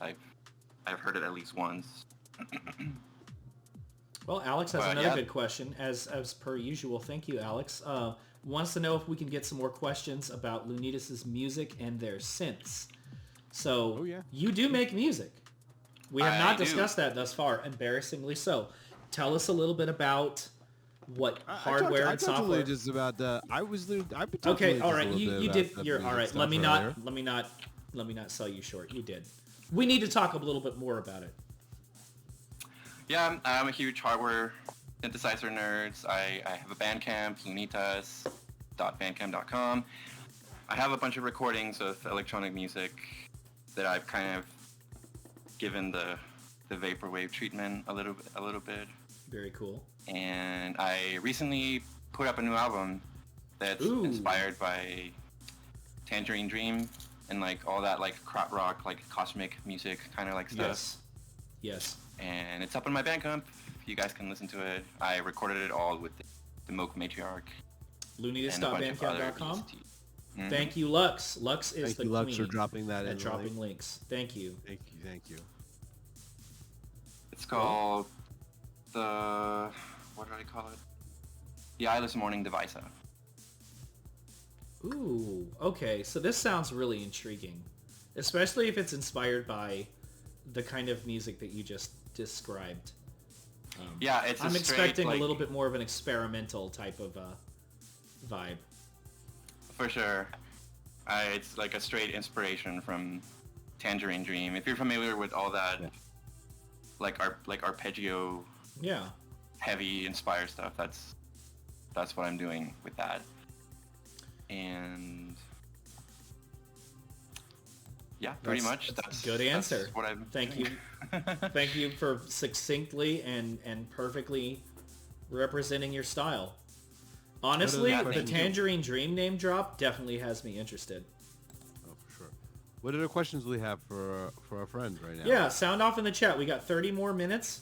Got I 30 have more minutes, so endless let's go, guys. questions for Luis. I would really honestly like to know the story behind your namesake, Lunitas. Lunitas. So that means baby moons or little moons in Spanish. And it's a nickname that I've had since forever. My mom gave me that nickname. When I was a kid, my mom used to read me bedtime stories about an astronaut that lived on the moon, and his name was Lunitas, and I was Lunitas. I love that. And that name kind love of that. stuck in the family, and so I kind of just been using it for forever. You know, it's a great stage name, and it just sort of fits the vibe of the artwork you do as well, particularly considering the color schemes. I think so too, and this is something I've never been able to let go too, so I'm just gonna stick with it for as long as I can. Interesting. I'll take it. Baby moons, basically. All right, Lunitas, questions. yeah. I have one for you while we wait on the chat to sound off. Regarding your friends or your community, when you find new music that just kind of just moves you really strongly, where you can't help to share it with other people, do you find yourself, what am I trying to say? Are you the kind of person that like aggressively shares the music that you find with your friend group, or are you usually a little bit more, you wait for people to ask you what you've been into? I usually am very aggressive, mostly with my partner, because she lives here with me, and most of the stuff that excites me, I share it with her. So Hell yeah. You I'm have to be probably able really to. aggressive with her. I'm the same way. I'm the same way with mine. Shoving it down their throat. You gotta listen to this. I'm the Yeah. same way, Lunitas. But I am too, as unfortunately. As far with the rest of the world, I feel like I would use Twitter as my my microphone to say, hey, I like this. Listen to I always this. have to ask because, I've been a curator. Chris remembers I've been a curator for a decade, longer than a decade. And I just can't shut up. I can't stop myself from wanting to share. When I find something good, I want everybody to hear it. And I guess that's probably why Chris and I are DJs. Yeah. I used to be like that a little bit, but I guess with the people that I would be like that with, it's like watching your favorite movie with someone else. You know what I mean? Because you're like excited for them. Yes. And there's like all these parts that you want them to be excited for, and you're just stressing for them to notice true. and understand. That's that's what it's like every time I try and share something with my parents. Yeah, like I can't enjoy it. Are you gonna send them the Polymath Vampire album? Sure, yeah, absolutely. That's I love that. I love that for you. We do have a handful of questions in the chat. Let's see. Quiz always has good questions. What is your holy grail hardware synth? I have it. Moog Matriarch. Moog Matriarch, y'all. You heard it on Hot Hey. Takes. Nice. I saved I enough don't- money to purchase it, and I own it, and it's the best purchase I've ever had, Nice. ever done. Sick as fuck. I Can't don't make recommend. music, so I don't. I guess I would take it probably from you or Chris. If I ever wanted to start, what I would start with would be either that or... Chris, what's your holy grail hardware synth? My holy grail hardware synth. I mean, the one that I like, I enjoy using the most is the D50, is the D550, because I have like I have the PG 1000 controller that goes with it as well. So, like that particular synthesizer, it's not like the easiest thing to like control, but I have this like little controller for it where there's all these different parameters from like these early stage digital synthesizers, like half these, like this is actually these sliders. There's like dozens and dozens of them, and they actually can do two different things. Like if you hit the first. For those that are listening in that can't see, he's showing us a terrifyingly complex. No, to people that are listening in to the podcast, that is a complex-looking device. Each one of these guys has a different function, and like these functions are so many sliders. Pacific Plaza fucking says. Superfluous that they don't include them anymore on modern synthesizers because they were just like this was just like there's a transition going between like the phase distortion and FM sequencers from like from before that being the analog ones, and like they just like added all these features and different parameters that can be manipulated that are completely unnecessary really at the end of the day. And so like they don't like most of the options for manipulation are not available on other synthesizers, but they are for the D50. So I really enjoy that synth a lot. Yeah, D50 is an amazing like hardware synth. I have the D05, which is like the miniature tiny version of it. It's literally the same one. Of course. I love that thing. Fucking awesome, my friend. That's amazing. Yeah, the Moog Matriarch though, that's a beastly synth, and it's a wonderful, wonderful purchase. I want to get I always wanted to get a monopoly, like, Cork monopoly from back in the day. Those things were so fun and big looking, and they had a really beautiful arpeggiator on them. Always wanted to get one of those guys. I think Keith has some of those. Has one of those. Shout out to the homie Keith.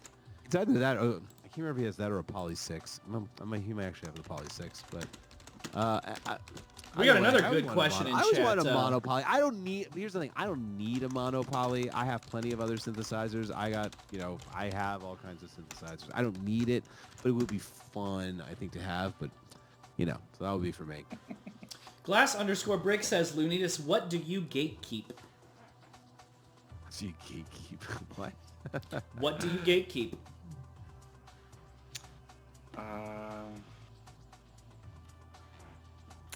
I don't know. I think what Lunitas gatekeeps is mean people. Pacific Plaza told me to read the question as is, and so I learned to read it as is. Like gatekeep. Gatekeep what do I people gatekeep? Away. I don't know. I don't think I push people away, or I try not to prevent people. Are you the type of person that doesn't give away track IDs? No, I do. We all know that kind of person. Oh, you don't know those people, Chris? I mean, you know a lot of IRL DJs. I will absolutely pin that on you, Alex. Absolutely. And it's a good thing. I've had the nice fortune of most. I mean, I've had the nice fortune of I don't think that I know any DJs that would ever do anything like that. Everybody I've ever met or worked with is pretty cool, but maybe that's just my experience. I'm lucky. No, I like to think I don't gatekeep. As far as I know. Honestly, I love sharing things that I love. I won't gatekeep me too. anything. I mean, there are some things, like, the only thing I can think of is like, if you find, like, a super cool, like, off-the-beaten-path, secluded place, obviously you don't want to tell everybody about it, because then it won't be that super cool, little-known place anymore, but that's the only thing I can think of, maybe. I mean, sometimes I'm browsing at the record store, and I see, like, a rare record that I might want to get in the future, so I'll... I won't tell people that it's there, so I can just oh, man. I think that's fine. That's fine. Ain't nothing wrong with that, man. Right. Yeah, I need to... That question makes me just be more conscious about what I do and just making sure if I'm gatekeeping or not. You know what I mean? Yeah, True. I do. Absolutely. Well, we are on a show called Hot Takes. Have you got any hot takes you want to foist upon the audience? I actually thought of one because I need to have at least one. I'm itching to use this Flames GIF. Or GIF, depending upon who wants to, I wrote it down just to make sure. The homie. Oh, wow. Alright, my hot take is regarding vaporwave clothing. Okay. I just feel like it feels a bit tacky for me to wear personally. Like especially if it's like really obvious like aesthetic prints. I just feel like that style looks great in like architecture and art. But the moment I see it like plastered on myself, I can't help but to cringe. Are you talking about like just a simple graphic on a shirt, or do you mean like the all over like fucking just Both. really? Wow. Yeah, I think it's about complementing the aesthetic and not wearing it. Interesting. Okay. I see. That's interesting. Interesting. All right. Well, That is a hot one. I'm halfway there with you. Like, I'm not obviously gonna tell somebody that what they're wearing doesn't look good. Same. I should have started with that. Right, and I know you wouldn't. I'm not the type of person that wants to wear like a fucking all over print shirt and pants. I've seen some people rock it really well. Like God, his name is escaping me. Pronoko. Pronoko's got really good fits, but I couldn't rock that look. I would need something simple like this, you know. So I'm half there with you for sure. I think, yeah, for sure. You have to kind of, be your own person, do your own thing, make your style come out the way it needs to come out, and have it complement, your seed rather than just sort of be a big visual representation of it. But, to each their own, right? Right. I mean, I got a vaporwave. I have a vaporwave shirt on right now. What is that? This is a Video 20XX sick. shirt. Very It's cool. R23X's clothing brand, and this is a shirt from that collection I'm wearing right now. Video 20XX. So I've kind of got a vaporwave shirt on, but I don't think it's a terribly obvious choice, I agree. Obviously, It's- vaporwave it's- thing. And I recognized it was the R23X shirt. I did not. I've got a True shirt on. What are you wearing, Lunitas? Actually. Just a pastel shirt. Pastel. That's like a color blocking kind of thing going on there. Mm-hmm. And for those of you who are listening and who have never seen what Lunitas looks like, they have probably the most glorious hair. Anytime you put that hair up, I'm literally like, oh my God, I wish my hair looked like that. Yeah, I'm not kidding. Literally, you and my buddy Corbin Carey, hopefully he's still in chat. Oh, I'm just like, man, yeah. they have such nice Corbin looking has hair. beautiful hair. From what I I've would seen kill to lately, have hair that looked like either one of y'all. These days, from what I occasionally see on the social media. Thank you. Oh yeah, absolutely. Yeah, Lunitas, they are a beautiful human being outside and in. Look at that. Oh yeah. Anyway, And Lux brings up a good point. A lot of people, I honestly really respect people that just wear fits that are from like the early 90s. Just period pieces that they've sourced or scouted. I'm not good at that. Lux is a vibe. Lux is. Lux is a vibe. They've got it down. They know their Oh, vibe. no backwards shit. and forwards. Lux has sent me They know- so many shirts that like don't fit her or that she just isn't into anymore, and I will never ever be able to pay her back for all the sick shirts she's given me. I'm talking like old Mac Tonight shirts and stuff like. Yeah, she knows. She knows how to make to curate a vibe, an aesthetic. 110% she does. Well, Lunitas, I asked you if you were the type of person that shoves your music down people's throats. Or when you find art that you like and you admittedly have the same excitement that I do. Have you ever felt like a feeling where like you threw your pearls before swine? Like maybe you showed somebody something that was really intensely special to you and then you regretted it? Yeah, I can't tell you how many times, and I feel like this is why I stopped doing it. But I remember in high school discovering D-Louse in the Comatorium by the Mars Sick. Volta. And That's what I'm just talking yeah. about. being so blown away by it, and I took it to school, and I took my CD Walkman, Yes. and I showed it to my friend, and I'm like, dude, you gotta listen to this band, man. It's like next level. And like, he didn't even listen to like the first 10 seconds until he like gave me the headphones back, and I just felt so like disrespected. Oh, that's terrible. Those are some other Texas homies. I'd be so crestfallen. You know what I mean? Yeah. Absolutely. You know what that feels like. Oh yeah, that's a Texas band. The Mars Volta as well. Hispanic Texas act, the Mars Volta. Also, were you into At the Drive-In before that at all? Absolutely. I was Love like At into the old school Hell at the drive-in. yeah. Like, Oh to see my gosh, in I El love- Paso. You had seen it in Right. El Paso? That's El Paso's sick as fuck. Did you know? They have it. I think I might have brought this up on the show El before. Paso, yes. Hawaii I 94 is a giant At the Drive-In fan. I want to say Leroy told me one time he went all the way to America one time just to see At the Drive-In perform. That doesn't surprise me. Lee's a great guy. Oh, I yeah. would love to get him on the show at some point Same. soon too. That's Just another gotta one figure of out those issues Aussie about timing. the time stuff. Yeah, Lee. I from know you Surfing would say Hawaii. yes. Oh my gosh, yeah, of course. We've known him for. He's been like one of our great friend for years. I mean, you know, he is a little quiet, but I think we could probably open him up. I know Lee pretty well. We get him talking. I'm sure you do as well. We get him talking. Oh, for sure. At the drive-in. Oh, that was like one of my favorite bands growing up in high school. That was Same. Love at the drive-in. Excuse me. I mean, I got In Casino out and was just like, this is so good. And then I bought the Via EP after In that. Casino and then, out. Yeah. and then Via was at the EP, and then of course Relationship with Command after that. And they were so fun live. Were you ever a fan band. of Explosions in the Sky? Yeah. That's I another saw them a few Texas band. times. Yeah, they're in Yeah, it's Austin pretty- all the time. For sure. What's Very that cool. one album that everybody likes?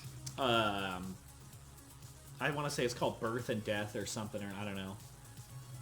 It's the white one with all the wording all over it. Correct. Damn it, I'm gonna That have to look one. this up. Shout out iTunes. Funny story. I told you I used to live in Central Texas. I actually met the person that did the artwork for the cover of the second album, the one where they had that conspiracy, Those Who Tell the Truth Shall Die. Mm-hmm. He stayed in my little Hampton Inn. The one you're talking about is called The Earth Is Not a Cold Dead Place. Yes. Yeah. Classic Explosions in the Sky. That's like the entry point in my opinion. I if had you're to not ask familiar because with that them. was, that's like Baby's first post-rock. Being Texas-based. Nailed it. Yeah. No disrespect, I love Explosions in the Sky. I mean yeah. and that's they're a lot of great fun one. to see That's- live. There's a reason they're Baby's first post-rock is because they're so fucking good. You know what I mean? I didn't mean that to be mean. I just meant No, that, Not like, at all. Radiohead is usually Baby's first experimental music, Yeah, of course. Sick as fuck. What are some other My Bloody Valentine is Baby's first, shoegaze, there you music, go, right? right? That's It should be not Slow typically- Dive, hot take. It's the best one, but it's only because it's Yeah. it's just the first one You you're gonna like find. My Bloody Valentine more than Slow Dive, huh? Or Ride? Me? Yeah. Me? Yeah, you. Oh boy. My illustrious co-host. Funny thing about that, do I like Souvlaki less or more than the My Bloody Valentine album? I gotta say, like, I really like My Bloody Valentine a lot. I might like them more than other Baby's first shoegaze band, but I still like it. I think I still like Oh it better. man, Lux Which is like just a said weird she thing for me, just it's heard like- Kid A in full, and she was not impressed. Well, I don't know. Maybe you need to hear Kid A. It's kind of tough to hear Kid A later. You're so in gracious and forgiving. Who, me? Yeah. I'm gracious and giving? And forgiving. Okay, I'm great. just like, Phenomenal. Kid A? Oh, come on. All right. Okay. What are the questions we have for Lunitas? We gotta Oh, keep somebody going. had We're somebody had running out of something time. good a while back. What was it? I want to say it was. Oh man, I'll find it later on, I guess. People geeking out about Radiohead. No, actually, everyone's shitting on Radiohead now. Great. What is a cringy behavior in the music scene, any music scene, that you wish would stop?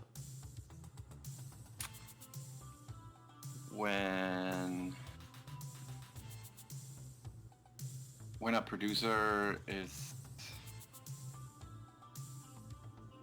kind of like butthurt or like when a producer is butthurt and is tweeting their feelings on their social media about how, a certain label did not get them in their label, or just when producers are complaining how the scene isn't how they want it. I feel like always makes me cringe. It makes me cringe a little bit too when like a producer, like when things don't Fair. work out, when they're not immediately recognized for being brilliant or how There they're it getting is. the credit that they think that they should be getting, and they're like, Yes, thank you. and they're like, what the fuck? How come this happened to me? How come that happened to me? And in your head, you just want to be like, bitch, that happens to all of us. That's happened to all of us. Yeah. We all, Anyone you're in not that particular. special.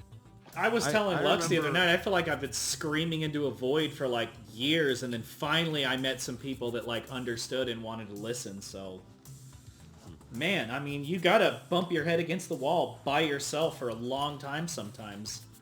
For sure. And also, if you're in the vaporwave scene, you're probably still getting a lot more listens and a lot more attention and making a lot more friends than like people in 90% of other music scenes. You know what I mean? Yeah, like if you want true. to see how bad it can get, just go on your Facebook pages, like the local music scene Facebook page for like your local, your local city, and like see how well those guys are doing.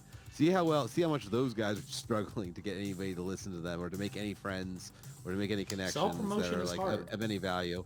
You know what I mean? Like go to your city's Facebook local local band like hub. Like this is like the Philadelphia local scene Facebook page, and like just see how hard it is, how hard it really can get out there. You know what I mean? That And like devilish then like grin, the, and then though. like the other thing about like being in vaporwave is that you're exposed to all these different people doing interesting things. So you, by just the very nature of being in the scene, begin to become like a little bit more of a sophisticated curator of music, a sophisticated curator of imagery and sounds. You know what I mean? Like you're not terribly tacky, but like if you're just in your local music scene and it's kind of like just you and like your friends and your band, like and you make like a music video, like it really doesn't look very good, or your album art isn't very good, or your sounds are very poorly produced because you have no contemporaries around you. You know what I mean? It's not even a reflection of like how good or bad you are as an artist. It's the fact that like when you work in a vacuum and you don't have other people working around you doing different things and like that you can look at and compare yourself against, like you just like you end up making some tacky shit. You know what I mean? Like it ends up being some tacky shit sometimes. But like in vaporwave, like when you just log into the Twitters, the Reddits, or the Instagrams or whatever, like you're just surrounded by like people who are doing some creative shit, and you're like, like it absorbs into you. You know what I mean? Mm-hmm. I feel So, anyway, producers, I agree with Lunitas. Like, don't bitch so much. It's fine. You're doing okay. Like, it's We're all fine. You're doing- struggling together, man. I know. Yeah, I know exactly, Twitter man. gets a lot of Like, shit. People put their dirty laundry out on Twitter. I personally don't mind it. I think it's okay to like vent. Obviously, there's extreme examples, but personally, I have a really carefully curated Twitter, and I don't mind seeing people's dirty laundry. One time I saw a very young, this was a very young and very newer sample-based Echo Jam vaporwave artist, and they said, I can't, and they're like, well, I can't believe they're telling me to like think about using real instruments. If I did that, I would never have any albums finished. And I'm like, well, okay. Like I can't, like you're like, well, how would I get any albums finished if I had to do it that way? I'm like, all right, that's a bad answer for that one. Like, I mean, Everybody was 15 once. Yeah, exactly. Except we weren't on the Like, internet that can't be, broadcasting every single thought. So personally, I try to be gracious to people. Obviously, some takes are really, really ugly, but for the most part, I think a lot of people this is new to everybody, True that. Strip Silence had a question that they really want me to ask. It's a funny one. They said, what would be on a Lunitas themed pizza? Oh, yes. Ooh, that's easy. I'm a very simple, easy to please pizza person. I always find, I'm just stalling. Pepperoni pizza. Oh yeah, sick. Straight Wow, up. yeah, very simple. Pizza flavored pizza for me. That's what Alright. pizza should taste That is a like. very tech honors answer. I love the fact that this was the first question where you're like, all right, got it. I got the answer to this one. I know, I feel so Like, bad. all I've the just other been ones hitting that were Luis with about, all these what's the hard album that, like, you really questions. think that everyone needs to listen to one You're going to time be in waking their up in the life, middle of the night tonight and be like, some oh tacky man, I thing. just figured And out the then finally we answer. get to like, what about pizza? Like, oh, I've been waiting all night to answer this question. I know, you're going to message me in the middle of the night and be like, actually, my answer should have been this. Can you fix it in post? Like, glad I've been waiting all episode. That was an easy one. Honestly, shout out Strip Silence. They just released a new album, by the way. Y'all should check it out. Oh yeah, You yeah, should. shout out Strip Silence. Yeah, for you sure. should. You should drop the link to your album, homie. Please Everybody, do. Strip everybody, Silence. check it out. I want to say it Phenomenal. just dropped today. But yeah. So who do you think our next guest should be? Are we You asking asking me, me? Tuss? Yeah, Lunitas. Yeah. If you could All have right, anybody, yeah, that's a good question. because you listen to our show. Shout out you. Who would you like us to interview? PJ Rourke. Fuck yeah. Oh, I love PJ Rourke. love I PJ. stay geeking out with PJ. I had the wonderful opportunity to meet PJ not too long I'm so ago in jealous. Philadelphia. For, They're about 7 feet tall. they're so tall. Yeah, they're very tall. Yeah, correct. Oh, PJ's Wonderful, in wonderful chat. person. Fighting underscore PJ's Island. here? PJ's Really? here. Oh, I Oh, forgot shit. that PJ goes by Fighting Island as well. Oh, yeah, you're yes, officially of invited, course. buddy. Yeah, absolutely. We gotta get PJ on. We gotta get- honestly, we're getting it. I should it's just- read. There's a queue, and like we're Part still of the working reason on- that we brought you on is somebody in the anonymous chat, or not the anonymous chat, the anonymous forum said they were like, okay, music, bring on some visual artists. And then the first name they mentioned was you. The second name was Sleep Pattern, and then PJ. Who else did they mention? I want to say Vapor Priestess Yeah, and Ming she's Curry. another Yeah, one. He's awesome. Priestess, Ming Oh, Curry. Ming yeah. Curry. Ming Ming Curry, yeah. Curry. I did a song with Ming Curry, and also speaking of PJ, obviously he did the artwork for this guy's Smoochum single. There's this other artist. What's their name? Lord Deppis. You're familiar with Deppis? them? Is that like Lord Deepest? Deppis. I should be, Deepest. I should be. It sounds Look- but I like. really them up want to on- know who this is because I'm not. Look them up on recognizing the name Twitter. right I away. think they illustrated Tupperwave's Very latest cool. releases.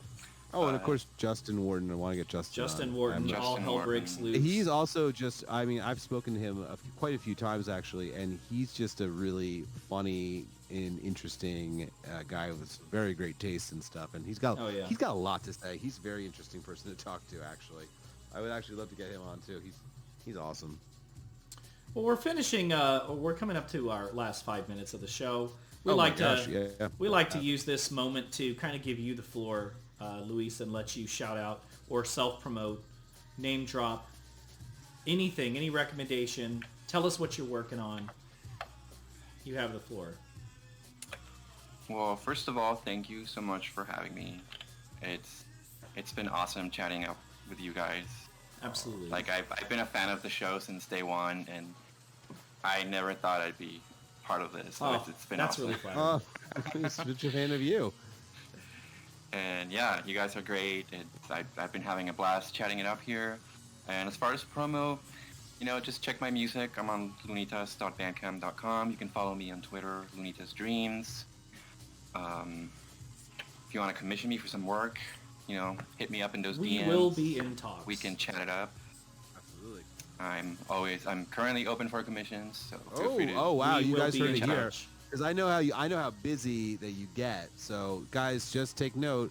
Commissions are open right now, and who knows how long they'll be open for before they get just completely swamped. Right. Yep. And feel free to reach out, and I'll be happy to respond back. And that's all I got. Yeah. Well, that's a lot. If you want to drop the link again to your Bandcamp, that'd be super cool. Unless Lux is already on it. My phone just died, so I'm out of Oh the chat. damn! but- Sorry. Good thing the All right, good thing the somebody show's drop almost that- over. Somebody drop that for Lunitas. Yeah, please do. I do believe there is a show coming up here pretty soon for you, right, Chris? There's a show coming up for Terminally Chill NorCal. Yeah, absolutely. And that is going to be January 7th, Friday, and it will feature obviously the wonderful, extremely talented Fanta Cat managing the party, but also Shout out our Fanta dear Cat. friend Trucks Passing Trucks. Alex will be there once again. Shout This out is maybe Alex. I feel like this is like the third time that the Virtual Plaza and Terminally Chill NorCal crew have. Oh, he's a linked up, shoe which in. is so fucking cool to me. So Trucks Passing Trucks, and also Earthboy Advance, the other man behind the scenes over at over at Virtual Plaza and I'm sorry, Virtual Memory, and then also special guest in our chat right now, in Rail, One of our mods, good friend. one of our mods, one of the Past most guest, talented, one of the most Rosewood talented and homie unique in producers Rail. in the Loving vaporwave Rail. scene, and Rail will be there too. Did I mention? And one of Rail the knows most how to throw a fun goddamn also? party. Did I also say one of the most fun? Let me add that too. Will be. I'm so excited. I wish I could be in Davis, California for this. I Same. am so jealous that Same, bro. I cannot fly down to see this, but obviously it is in the capable hands of my co-manager for Terminally Chill, Fanta Cat. So it is going to be a phenomenal time, a really fun dance party. Check it out. It's going to be at Sophia's in Davis, California, 129 East Street, Friday the 7th, 9 p.m. to 12 a.m. Do attend. Perfect. Bring your Vax card, 21 plus. And then also I have obviously the album by my side project, Polymath Vampire, is finished being mastered by the inimitable Fire Tools. They just mastered it and engineered it for me. And I think I mentioned this enough times, but it also features collaborations between myself and Donor Lens, Winter Quilt, Golden Living Room, Tower of the Sun, and Hawaii 94. Amazing. Can't wait for that to drop. Can we talk about the fact that we got followed on Twitter by Anthony Fantano, by the way? I think that must have been because we had just had Keith on. And Probably. he had just reviewed Keith's album, the Death Dynamic Shroud album by Keith. Yeah. So, love him or hate him. And then Cal Fire Tools was on follows us Fire now. Tools was on earlier Fire too, Tools so as well. Maybe he got wind. Maybe he's checking out. Maybe he's checking out what's going on here. And I'll take it. Hot Takes has got like a nice little conduit into that world, little window into this niche, into this fun little world we've all got going on here. I've got a batch of freshly pressed holographic Young Shiro stickers that I'm just itching to get rid of. Made a big social media post about the design, obviously, that DS Dude did for me, featuring the Final Fantasy VII Meteor. Shout out Daniel, with the vinyl record instead of the Meteor. They're about yay large. They are absolutely free. All I need you to do is DM me if you want one, but we're having a little raffle. On the at the end of last month's episode, or not last month's, 2 weeks ago, I mentioned that Lux gave me a very special birthday gift where her and Yovozal had a VHS tape pressed of a 30-minute Outrun synthwave DJ set that I did for a Vapor Space and Rosewood joint live stream event called Worldwide Wave that happened over the summer. 30 minutes of Outrun synthwave with visuals by Luxury Elite pressed to VHS, and there's one copy that Lux and I don't have that somebody is going to get in their mailbox. So if you want to donate, for every $1 you donate, you get entered into a drawing in 2 weeks to see who's going to get this third copy of the VHS. I'm going to drop my PayPal and my Venmo in chat, and if you don't have to donate. If you want a sticker, it is free. Just DM me your address, but if you want to donate, you get entered into that drawing, and you might just get a piece of history. And I better not see it on Discogs. Other than that, we got a very special episode coming up for y'all in 2 weeks. Oh, yeah. We are going to have... This. Guys, you're going to want to pay attention to this right now. You're going to want to tune in 2 weeks because we're going to have No. Let me also preface by saying, like, this was like developed. This concept was developed by Isaac, and who else kind of like helped you develop this idea? I have talked to lots of people it was like I think like Kevin and John, a couple other people that I can't remember. Kevin and John seemed, from what you said to me, seemed to be the ones that really, Kevin and John were the ones who kind of really came up with this idea. Kevin equipped and John's mostly Kevin. Best casual. And yeah, okay, really. So this was like, I couldn't believe the thing. This is, just to say that this is ambitious is an understatement. So go ahead. So you guys are going to want to tune in 2 weeks. That's January 17. We're getting started an hour early, 6 p.m. Pacific. That's 8 Central, 9 Eastern. Why? Because we're going to have every single guest from the first 20 episodes on a retrospective Hot Takes episode.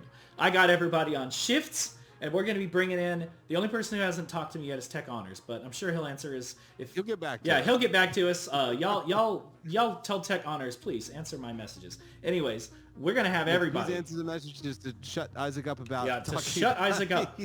We are going to have everybody on. So you're going to want to tune in. We're going to have Luxury Elite. We're going to have Mesh. We're going to have Fire Tools. We're going to have Golden Living Room. We're going to have Equip. We're going to have Christ. We're going to have FM Skyline. We're going to have the Wizard of Loneliness. And, of course, all of our friends, Pacific Plaza, Groovy Kaiju, Chlorine Mist. iClick, Chlorine Mist is going to be joining us as well, along Giant with Claw, Keith. Giant Claw, Indie Advent, Lunitas. In the pre-roll, Lunitas agreed to join us. Y'all are not going to want to miss this one. It's going to be chaotic, but it's going to be balls to the wall fun. 3 hours, January 17, 6 p.m. Pacific, 8 Central, 9 It's gonna Eastern. that's gonna be a fun green room. Indy is gonna be there. With it's gonna be a fun green room that day, in the Discord chat. I don't know how it's going to go, but everyone has like 20 people, 22. I don't even know how many people we have. God damn it. So technically 22 because we had iClick, which was in Rail and Will. Oh, iClick, and then we had yeah. Vaporspace with Sound Market. So Yeah. everybody, That's right, yeah, Ronnie, Vaporspace. Jesus fucking. everybody is consented.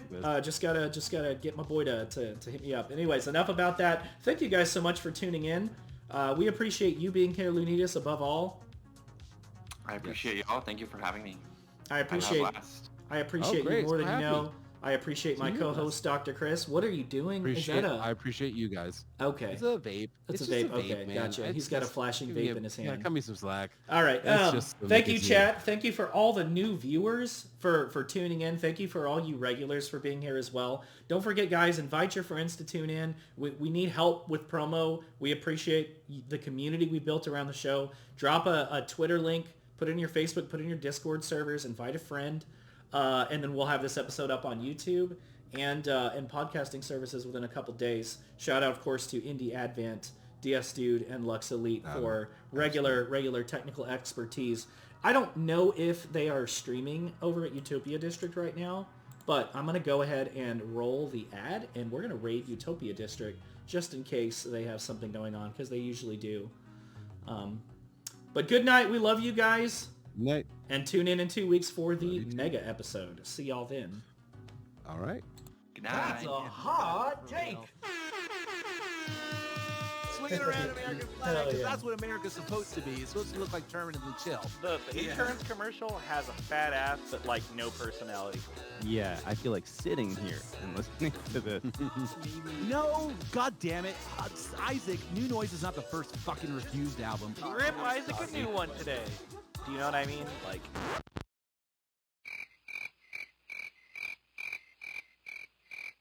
Don't touch my records. Ever.